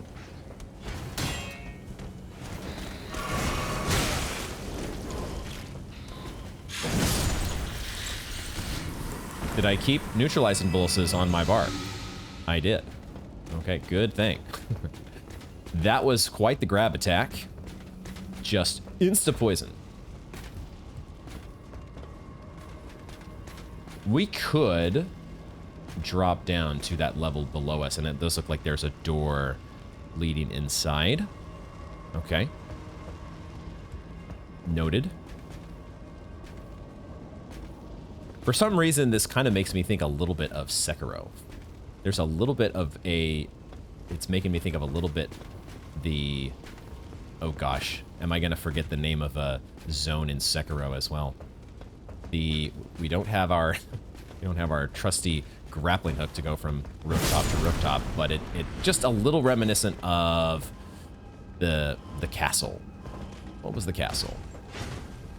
What was the castle called?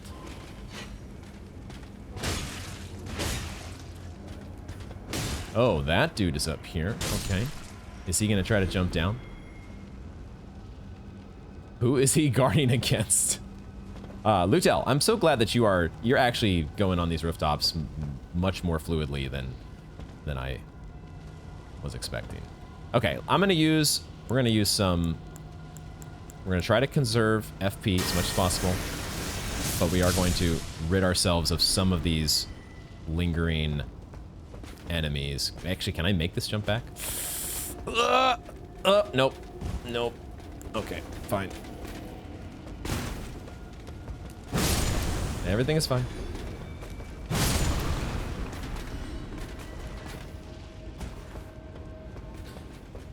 Nothing to be afraid of. Everything is going to be just fine. I kind of want... Oh, you're on him. Oh my gosh, Lutel is just... Okay, I think Lutel can take care of business against that dude. Lutel is a-okay, and she probably can just transport herself back up to where we are. I'm gonna jump down here. Oh, now Lutel's gonna... Oh, there's a piece of loot over there. Huh. Lutel, don't disappear on me. Don't do it. Don't do it. I'm coming. I'm coming back. Okay, I just wanted the dog to attack. I was just waiting. Just wanted you to attack. Do your worst. Omen Killer? We're not quite in the courtyard where the Omen Killer is.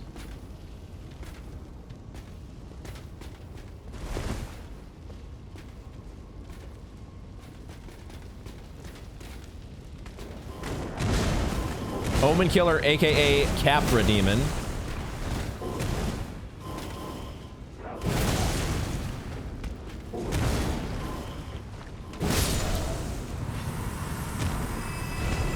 We got your cleaver. Did we have that before? Did we already have the Great Omen Killer cleaver? I think we did. It would have marked it as new if it was not. I think we got that before at least. All right. Speaking of Bloodborne, there's more Albinorics here, aren't there? More Albinorics that have been strung up. What's the deal? These poor Albinorics, why won't you all just leave them alone? What did they ever do to you?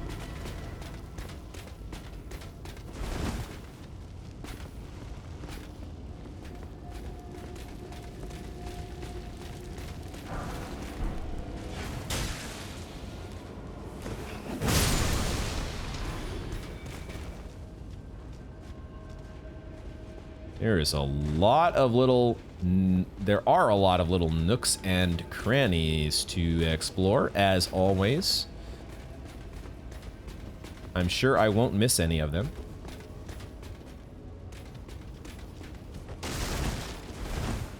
Sure, we will be 100% perfectly thorough the first time through.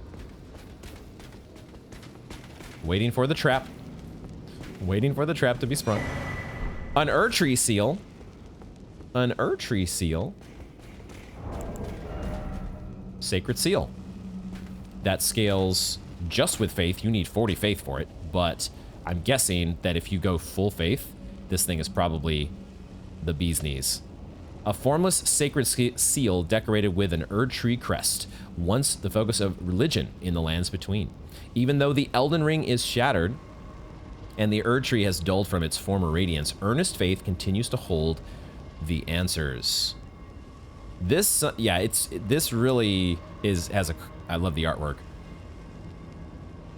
It feels to me like this is, if we're doing like strength faith hybrid, if we were going just full faith, that would be the seal. I think that would be the one worth pouring some points into.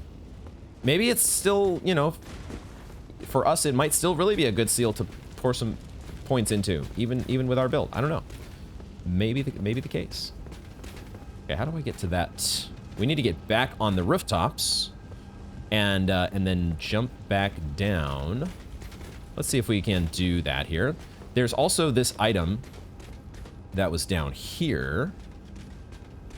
And I think I also similarly need to fall off of some rooftops to get to that. Let's see if we can figure this all out. Jumping puzzle, rain, go. We will get this, guys. Don't you worry. We'll get that stone sword key opening as well eventually. But we've got some loot to grab. First and foremost. Let's get this. Did I go too far? I went too far. Crap. How? Where do I need to go to get that? I gotta go... Or maybe I didn't go far enough. Maybe I needed to go all... I love my bloody feather cape, by the way. Maybe I needed to go all the way.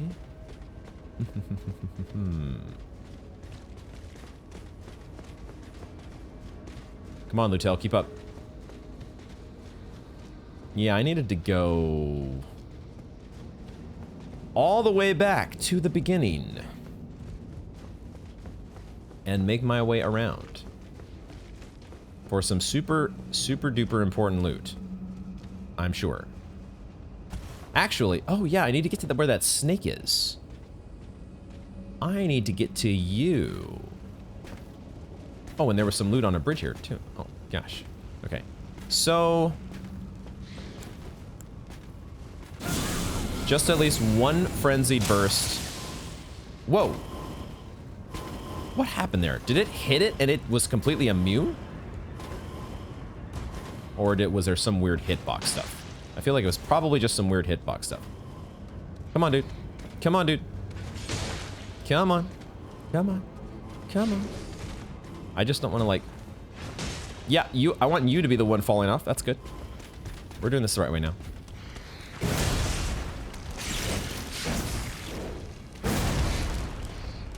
Need stamina. I broke his stance and then he fell. Lutel's got it. Lutel is on the case here. I'll provide support, Lutel. Just... No, that's too far down. Okay. Lutel's fine. Lutel's got it. I think. Don't die on me, Lutel.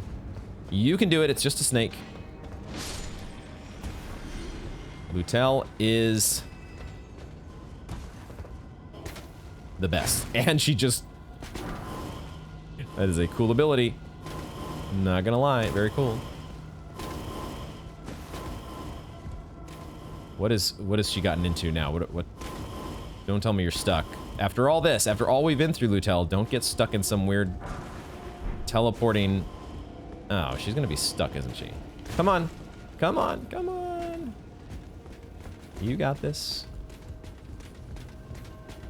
Oh, that's right. This is where the guys were showering down the poison bombs.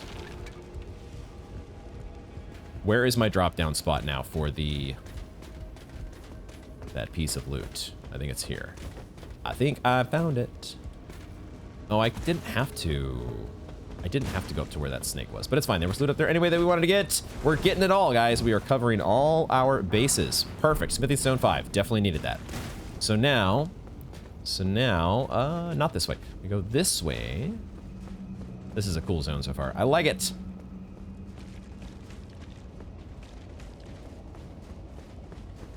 Now, yeah, there's that just one piece of, I think it was epic loot that we need to drop down to. Let's just go all the way around to where we were before. Now that we've cleared the place out, let me give Blessing Spoon to Lutel so she can get topped off.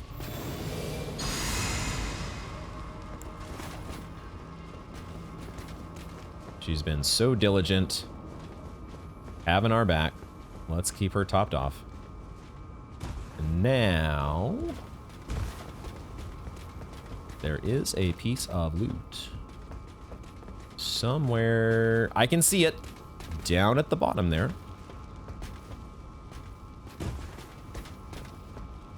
Is this a fall that I can make from here? If I'm not making it from here, where else am I making it from?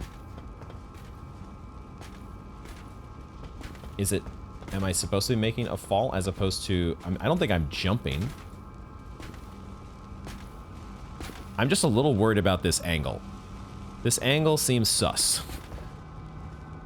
This angle does not, I do not feel very comforted by.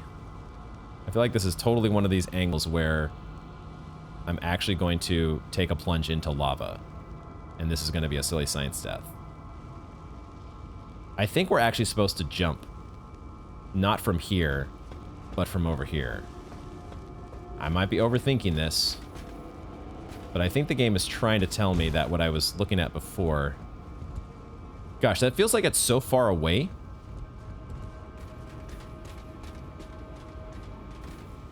And it also is at a weird... Oh, now you're here, Lutel. Now you're... No, now you're blocking my way. Lutel, please. Please. Come on. I need a runway. I'm trying... Lutel.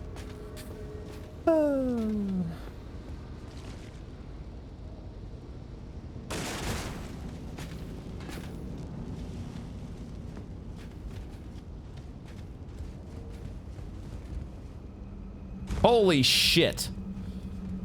Oh my god. All that for a fucking stone sword key. Oh my god.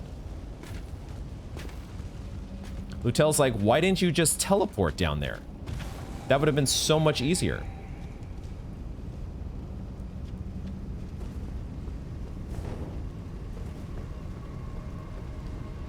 Are we gonna have to kill some jars here? I think we're gonna have to kill some jars. Why are there gold jars? I mean, they're not hostile at the moment, so I'm not going to attack them if I don't have to. I just have a feeling, knowing how this has worked before, the jars eventually come to life on us. And maybe it's in my best interest if I just take them out now while I have the chance.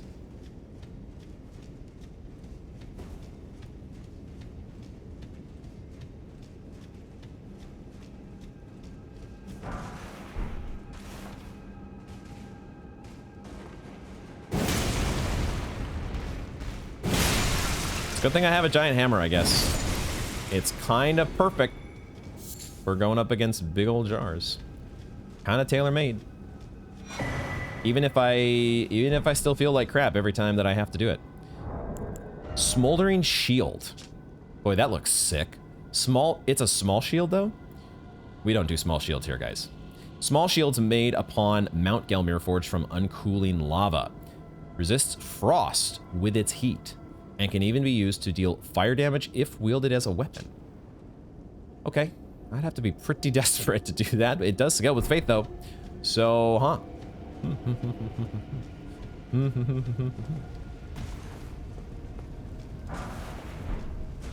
That is an option, I suppose. I'm certainly glad that lava damage does not work like Demon Ruins lava damage did, at least before getting the appropriate ring. That's a good thing. Did we get everything that there was to get here with this graveyard? I think so.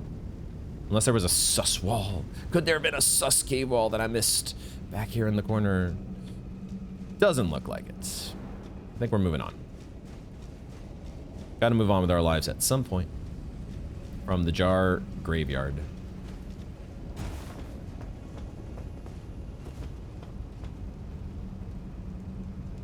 So now we have sort of taken a turn.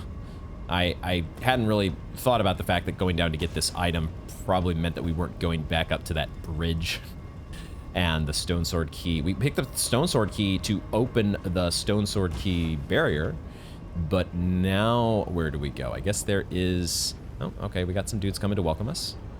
Coming to say hi. Definitely coming to say hi.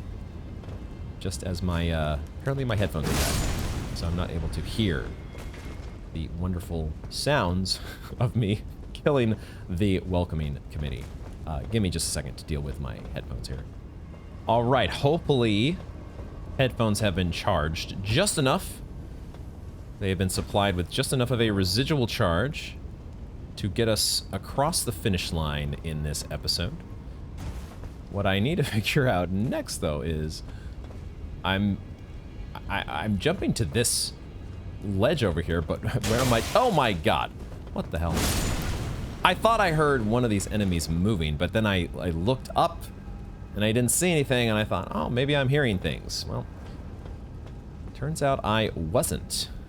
Where am I making this jump from? Am I making it from, like, right here? I feel like I'm too low to jump from here. Like, I'd rather jump from here. Oh, my. What am I doing with myself? Ha! That didn't feel right, guys. That didn't feel very secure. My eyes kind of bugged out there because I thought I was dead. I think I killed this guy already, and my game reset. Put the corpse back where it came from. The game reset is so nice like that. It cleans up after itself, basically. I guess we are now back up.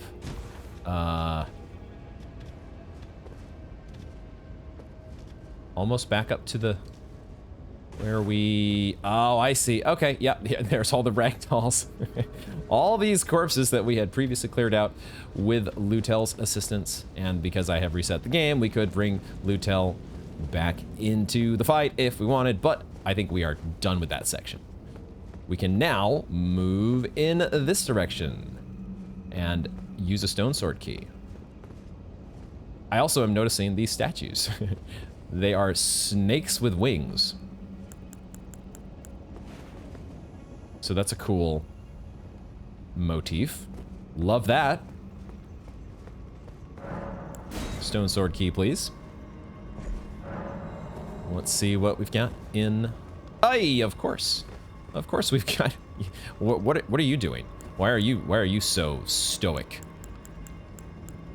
I can't give myself golden vow, so I'm gonna give myself blessing spoon, and I'm gonna drink a healing flask, and then we're gonna go with you. Are you... Okay. All right. Are you gonna attack the second that I turn my back on you? Or are you just, like, you know, you've checked out? What? What was that all about? Why did the Iron Virgin refuse to engage us upon our entrance? What? Huh? Was that supposed to happen? Did we bug stuff out somehow? I don't think so. Right? The whole... It's a stone sword key. We go in here and we get... Oh, a Crimson Amber Medallion +1. I wonder how much that actually boosts our HP. How much does that... It boosts it by over 100.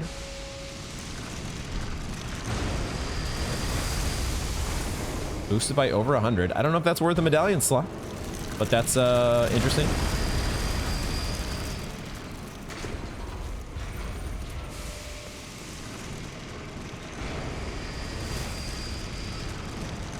Will it follow us out here? Will it lose interest, perhaps? If we are fortunate enough. I think it did lose interest. That is a bit of a bugged out... Well, maybe not. Maybe not. I don't want to get sandwiched here between a snake and a virgin. So, okay, I think it is stuck inside. I don't think its pathing will allow it to follow us. So, onto our snaky boy.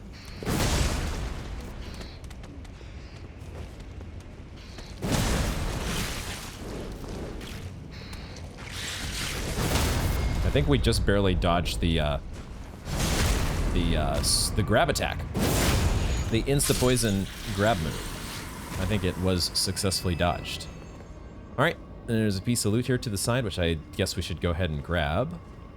Just looking around a bit first. And a passageway there, and does this door open? Cannot open from this side. Cannot open from this side. Isn't that... I don't want to be too nitpicky over language here, but doesn't it normally say does not open from this side? I think I see. It's a headless. It's a headless virgin. Okay. All right, we'll get to you in a moment.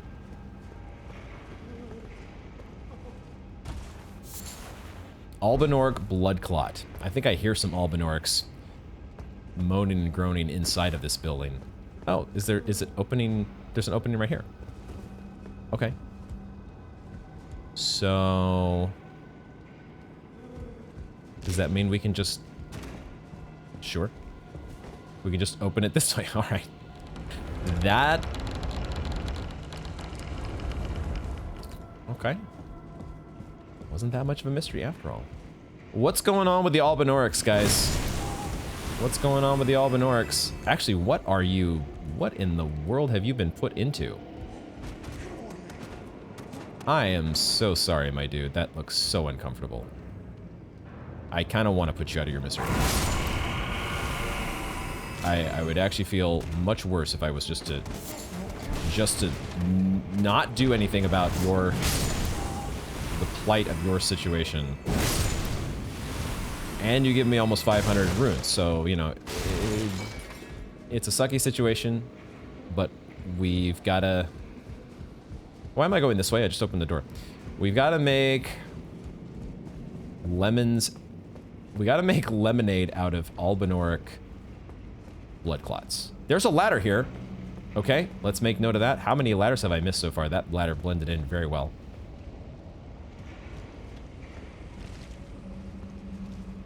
This, this headless virgin is not going to be attacking us, I don't think.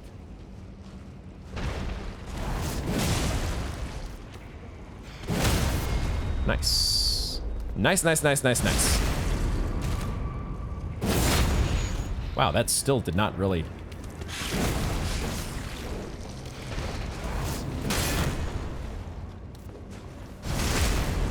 I like getting the riposte smash. The riposte smashing with the giant crusher is a lot of fun. Okay, well, somebody took it out. Somebody really had it out on this Iron Virgin. And there's a ladder here. Let's climb the ladder, shall we? Was there another... Before I do that, let me just make sure... Was there another exit? There is an exit on the other side of that room. So we'll see where this ladder goes.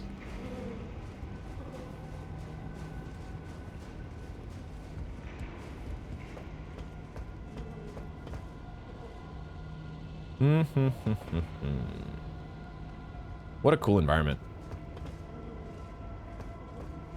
But it's full of lava, Mr. YouTuber. It's anything but cool.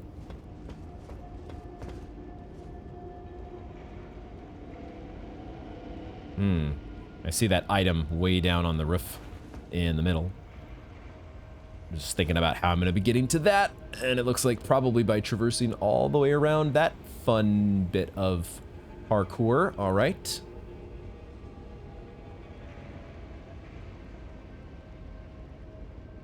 Volcano Manor. What is the ultimate objective here? This place? There's a kind of a bit of an Anne Orlando Cathedral type building here. Ooh, and I see Oh, crap. Is that one of the Godskin dudes? Not the Godskin Apostle, but the guy that was, like, before the Godskin Apostle down in the Divine Tower of Caelid. I do not remember what those guys are called. Okay, what was the game giving me access to by coming up on top of this roof? What did this ladder... We could drop down to the ledge below. Is that what we're supposed to? Maybe that's what we gain access to. I think that is it, because otherwise there's nothing... This rooftop we already were able to get on, I think.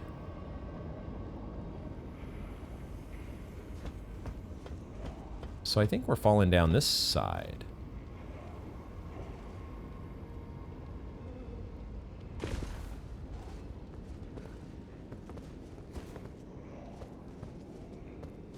Just immediately targeting anything that my camera will... Oh, there's an omen killer.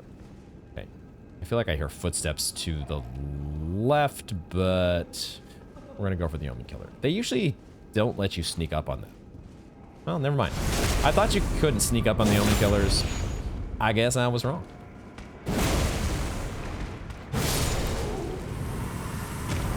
All right. The omen killer cleavers are dropping like hotcakes. An Albinauric staff and the mask.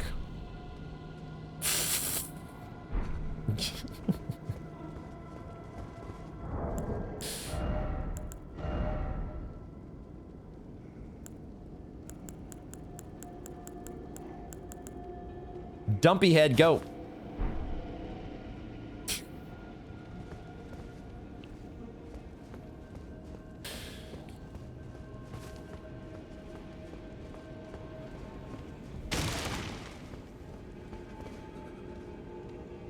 Oh, I think I do want to jump out this window.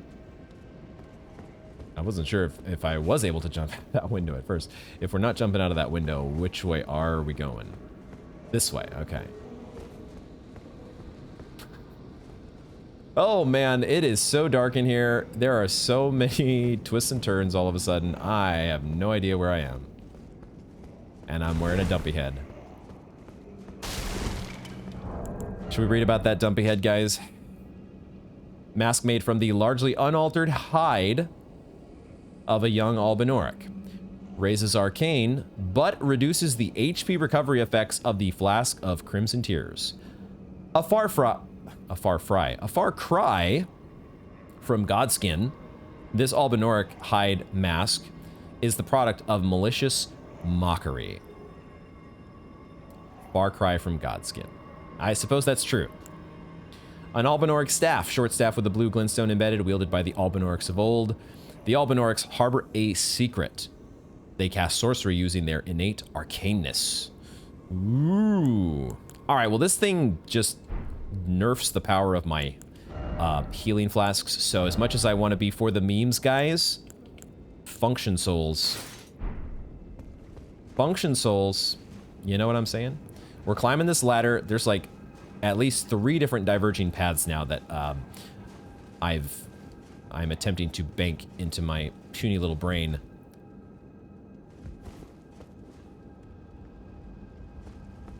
Where the hell are we? Will the map help me on this front? Maybe a little bit.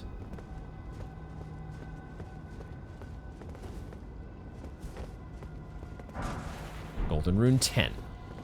I'll take it. Thank you very much. So, okay. So we were on top of the roof. We dropped down to... We dropped down to some room somewhere. I'm a little bummed that my, I just realized that when we slide down the ladder there, my crow feather cape, it doesn't have the bloodborne sending your feathers flying everywhere. Why doesn't that happen? Why did they get rid of that from Elden Ring? I think I want to jump out here?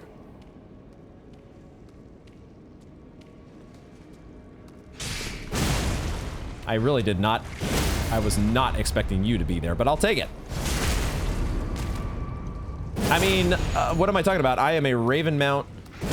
I'm a Raven Mount assassin with enhanced jump attacks. I knew exactly where you were going to be, and I was ready for you. 5 explosive great bolts. Okay. I had that shit planned. There's a door going back inside. And what is over here? Another door going back inside? So it is. Okay. Anything... Ooh. Is that death? Boy, it is so foggy. I think there is a... There is something to... There is something potentially to jump down to. Maybe. We're gonna go inside first. This is one of those situations where I'm going to be relying on... my...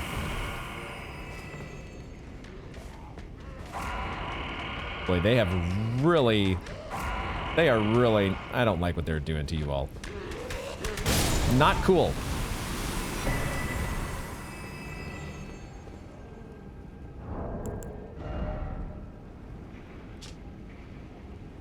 We also now have a black dumpling.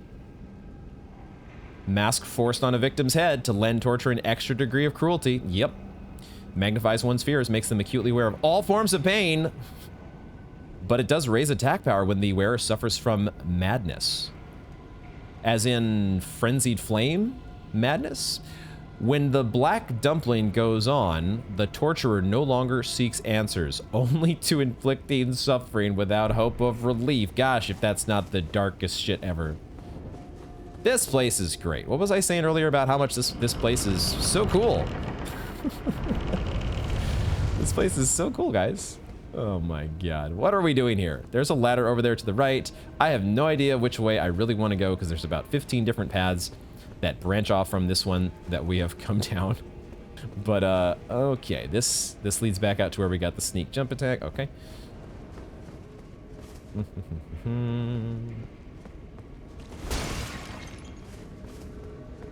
Volcano Manor. Volcano Manor. There's a site of grace. Wow.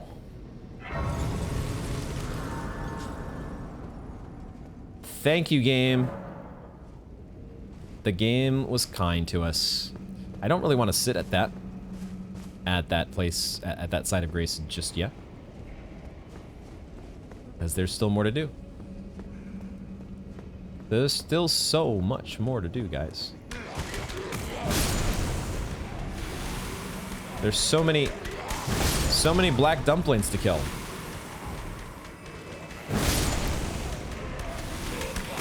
I don't know if that was supposed to be a... I get the feeling that drop, the black dumpling, was not a guaranteed drop. I get the feeling that was a lucky, similar to our luck with the octopus head. It's just how it is the nature of my playthroughs. For those that were around for the DS1 playthrough, you know, starting with DS1, it's kind of been a feature of each playthrough, but it was really, I think, the most evident at DS1. My fortune with weapon drops. Like one of the first Baldur Knights that I killed, I think, dropped was it the Baller Straight Sword? Or the Baller Side Sword, or whatever the hell weapon that people like to farm.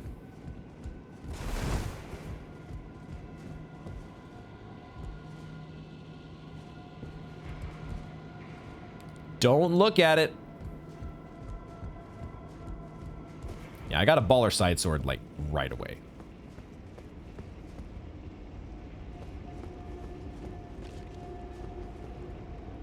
And it was only more and more fortune from there, leading up to the Black Knight Halberd. And, that's just how DS1 was. Have we cleared out this building? Maybe there weren't as many diverging paths, because this was one of the theoretically unexplored paths that I wanted to go through, but we just came up from the opposite direction, so that works.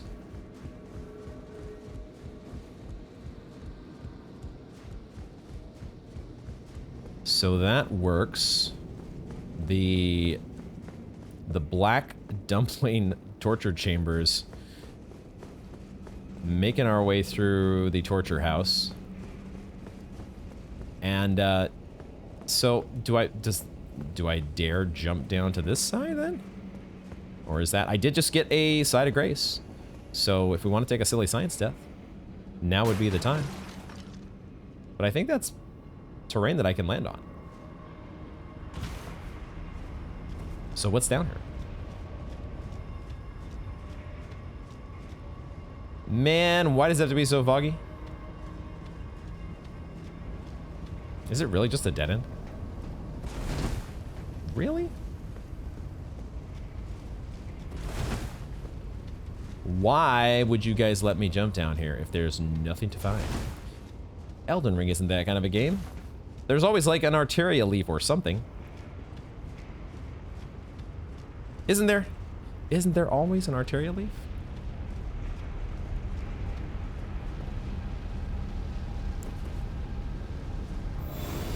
I think I see a fire slug. I'm not sure if that fire slug has glowy eyes. Oh my gosh. I cannot run through this lava.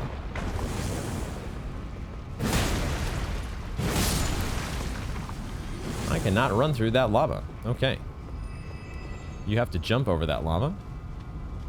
Yeah, I think there really was no other way forward here. I think this was the way that we had to go.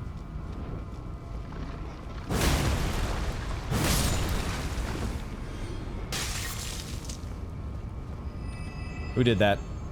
Who did that? I see you. I see you. Don't think you can hide.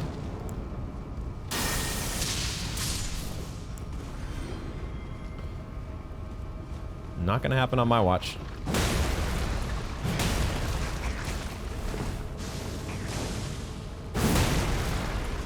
Man, I'm one-handing. I was like, why is my damage all of a sudden? I was just hitting these guys earlier for like 300. I know they're fire slugs, and they don't line up incredibly weak against my fire flame art hammer, giant crusher, but still. They seem to do... Our jump attacks seem to do just fine against them. That could be because I am pumping up my jump attacks. My jump attacks are no normal average Joe's jump attacks. These are Raven Mount powered jump attacks. Death from above style. So deal with it.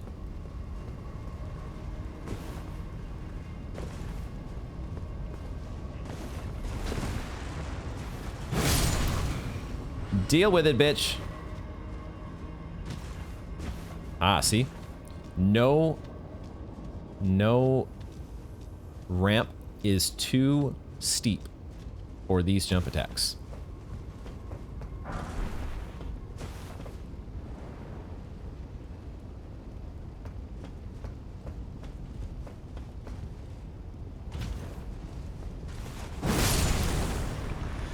Alright, I don't know if I'm going to kill every single fire slug here. I think I'm just going to grab this loot. I guess I shouldn't grab it from this direction, though. Should probably go this side of the lava first. Make our way...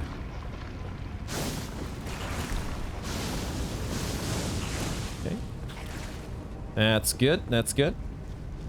Expertly navigating our way here through the super treacherous slugs and firebomb throwing commoners.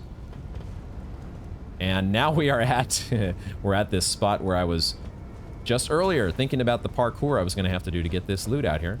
Maybe it's not going to be so bad. Was it up here?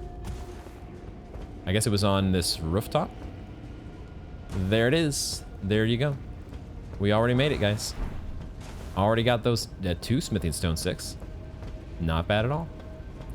Now, I would like to go back down here.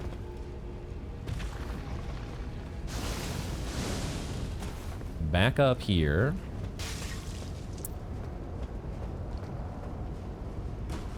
The verticality and the meandering through this zone is really fun. I just don't want to... I don't want to fall off into the lava if I can help it. So why don't we... Okay, alright. Fun dudes over there. Can I get up to this? Can I get up to you? Do I want to get up to you? I think so. I think there might be something over here. And even if there isn't, I want to check. Because what if there is? What if there is? It's going to be so disappointing when there's not. Turns out you did all that fancy expert level parkour for nothing. There wasn't anything up. We couldn't be bothered to put anything up here, dude. So, congrats. You earned a gamer badge. That's all you got. Let's go down here, I suppose, then. You earned yourself a... Oh, I didn't even have to... There was literally just... Oh, that's not volcanic rock. It's a embered out board. Piece of wood. There was a ramp leading up this way. I did not have to do all that fancy rooftop jumping just to get up to this snake. I didn't have to do it. It's a pitchfork. No, that's not a pitchfork. That's a... Wait, what the hell is that? It's a whip.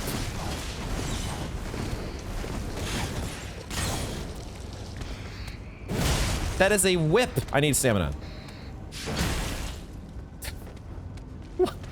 It looks like a candle holder, but it's a whip. I'm getting... Hold on.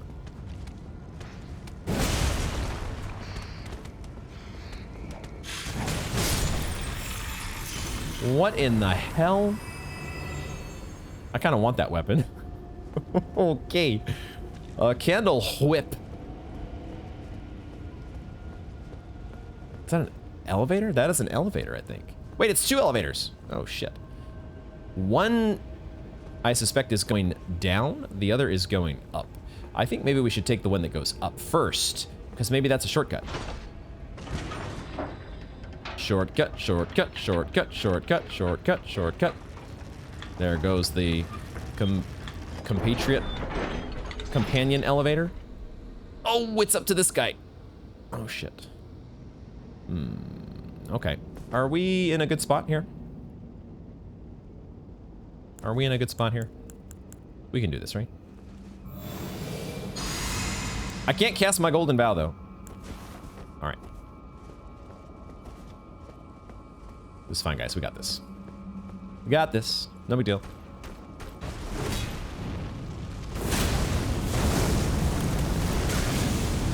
This is fine. Everything is fine.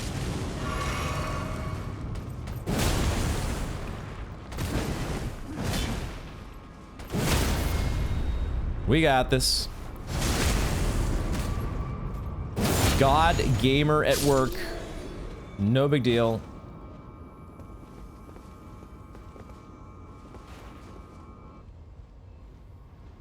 This dude's got some trippy eyes. That's almost like some God of War eyes. I have never played a God of War game, guys. Is the main character, is his name Kratos? Is that the main character? Kind of has a little bit of that type of a vibe going on. Just IMO. I feel like we got a boss fight here, and you know what? I think I know what this boss fight is. So, as I've mentioned before, guys, this is not a 100% blind playthrough. You are all aware that there are some brief parts of this game that I have been exposed to before on previous occasions. And, oh shit, are we connecting a bridge? Oh shit. I think we're connecting a bridge, guys. Awesome, let's go. We got a cutscene and everything. Let's enjoy this cutscene, and I will continue, I will eventually fill you guys in on why I think I know what is coming up in that room that we just took a brief little glimpse at. This bridge is coming out of the lava, though. Reminiscent of Iron Keep. Just a little bit. All the Sense Fortress cages underneath. Love that. This bridge is looking a little bit warm at the moment. Although it is cooling off. Okay. was going to be a little bit strange if you had to make a fire walk across that bridge. So, wow, we have really connected the ultimate shortcut there. That's cool. So now we can really refill our flasks before this this little boss fight. But I think I know what's in the boss room, guys, because I had a friend of mine. Shout out to B. I doubt that B is watching this, but one of B's friends, one of my Twitch friends, whose Twitch name is one of the most awesome names on the internet. Snakes, you filthy animal. Snakes, this is the perfect, this whole zone is like the perfect place for you. And I also remember there was a day when Elden Ring first came out that I was hanging out with you guys on Discord.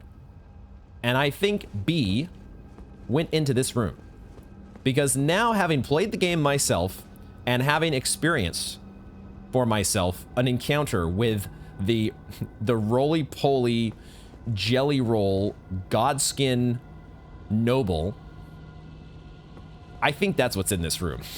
I want to say that B was fighting a godskin noble jelly roll, aka jelly roll. Is that what we're gonna do? Are we gonna fight a jelly roll here, guys? We're almost out of time for this episode, and I'm like on the fence right now, debating whether or not we're gonna take on a jelly roll. But it would be kind of like perfect because we've done everything else in this zone so far. So why don't we go ahead and just quickly level up? I'll make the decision a little bit easier by now that we have connected the dots. Was there something else to? Oh, there's the elevator that goes down. All right, you know what? Hold on. Hold the phone. We are exploring downwards. We might be going into bonus episode, not bonus episode, but like bonus footage territory. We might be going beyond my normal. There's no rule that says I have to have my episodes be 3 hours long, but it just normally works out that way because that's usually what feels right. Usually what makes sense for. Yo, this could be a boss fight here as well. Oh shit. Okay, well we might have a boss fight in both directions.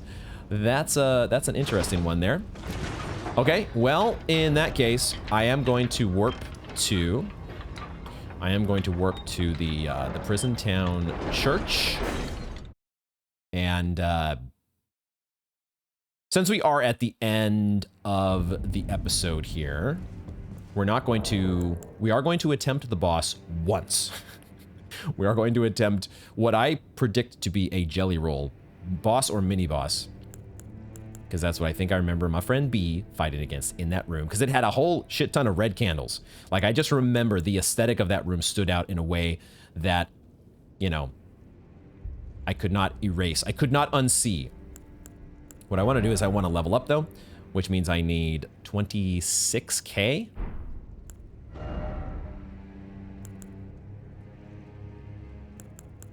This game sometimes.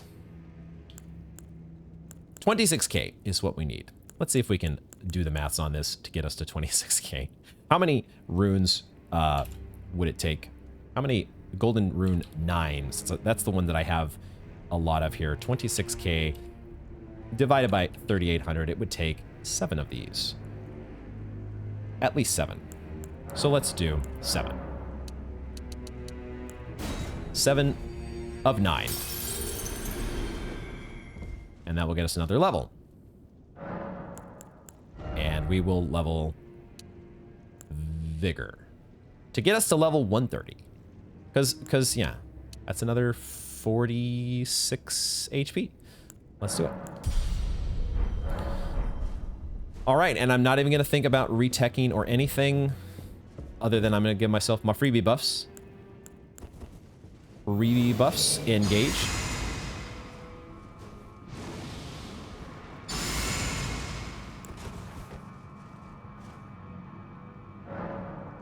And let's get to it.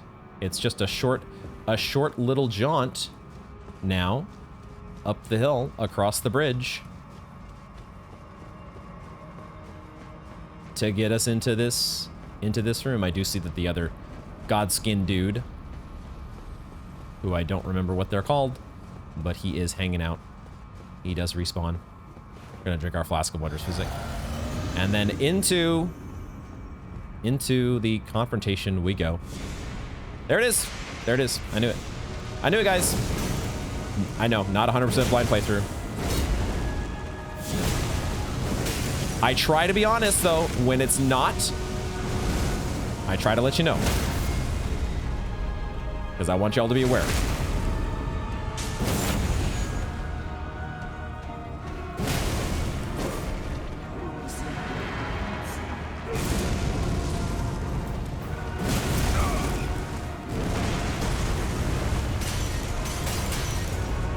We know how to deal with this nonsense now. We've got experience with that nonsense. All right, would you stop it already? You're just showing off now. Or you're trying to show off. I don't know if it's really a show off. Okay.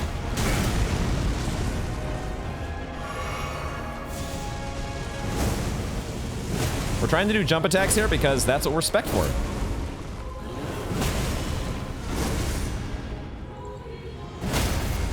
Because if you're spec'd for jump attacks, that means you get stance breaks, right? That's how that works.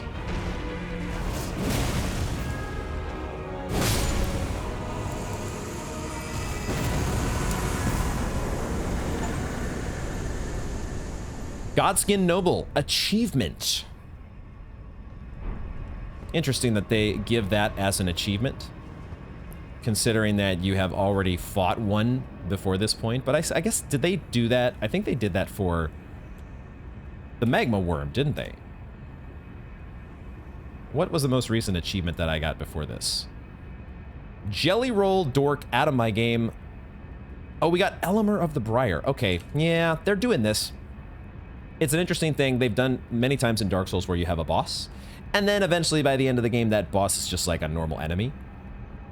They've kind of done it a little in reverse with Elden Ring. You've had the Godskin Noble that appears on the bridge leading to the Divine Tower. You had Gelmir of the Briar, aka the Bell-bearing Hunter, that appears in a couple spots in the game before you fight it in the Shaded Castle. So it's an interesting like boss preview that they give you. But hey, okay. One of the few moments where I'm not completely blind going in. Gave you guys the heads up, just so you know. I think that's about it, though. I remember B was in this room and it was going a little more. I don't know that she was the same level that we are now. It wasn't going quite as smoothly for her. Also, we have a big hammer. We have a big hammer and we smash things, including jelly rolls. Let's check out. Let's grab our side of grace. We're gonna grab the thing on the altar as well. This room, what was I gonna say about this room? This room, oh, this over here. This kind of makes me think of the cathedral where you fight Pontiff. This feels like the lift next to the bonfire where you fight Pontiff. Feels a little bit like that. We're going to be riding that lift later. I do want to grab this. I do want to first take a look, though. Let's take a little closer look here at this really super cool statue.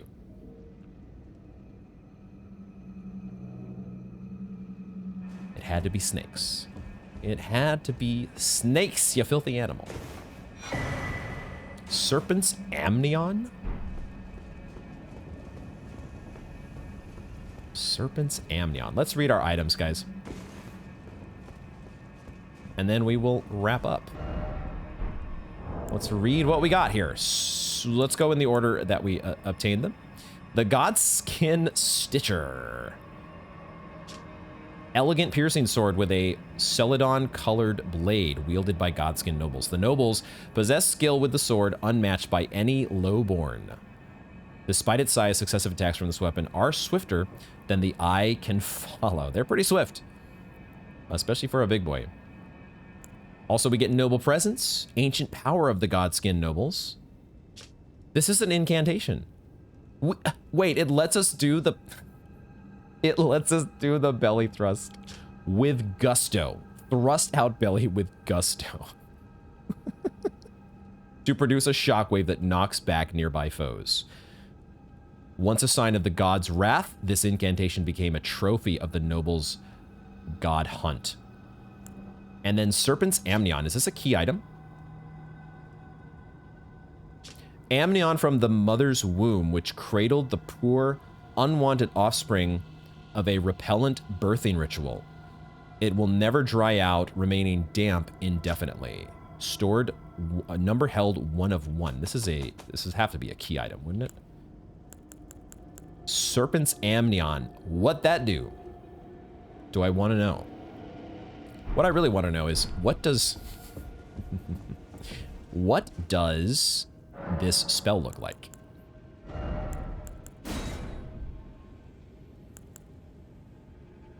Is this going to be reason enough for us to upgrade the Godslayer seal just for the sake of casting?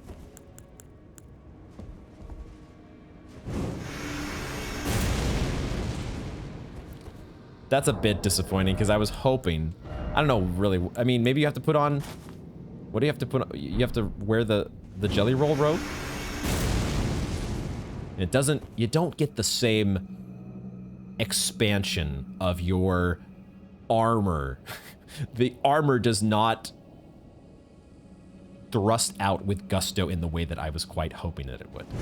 This is not bad though, because it is essentially a Wrath of God, but it's Black Flame. So I definitely want to be trying that. I would definitely want to be trying that as we go forward, but that is where we will wrap up this installment of Elden Ring. Boy, oh boy, what an episode. We are making some inroads here in Volcano Manor.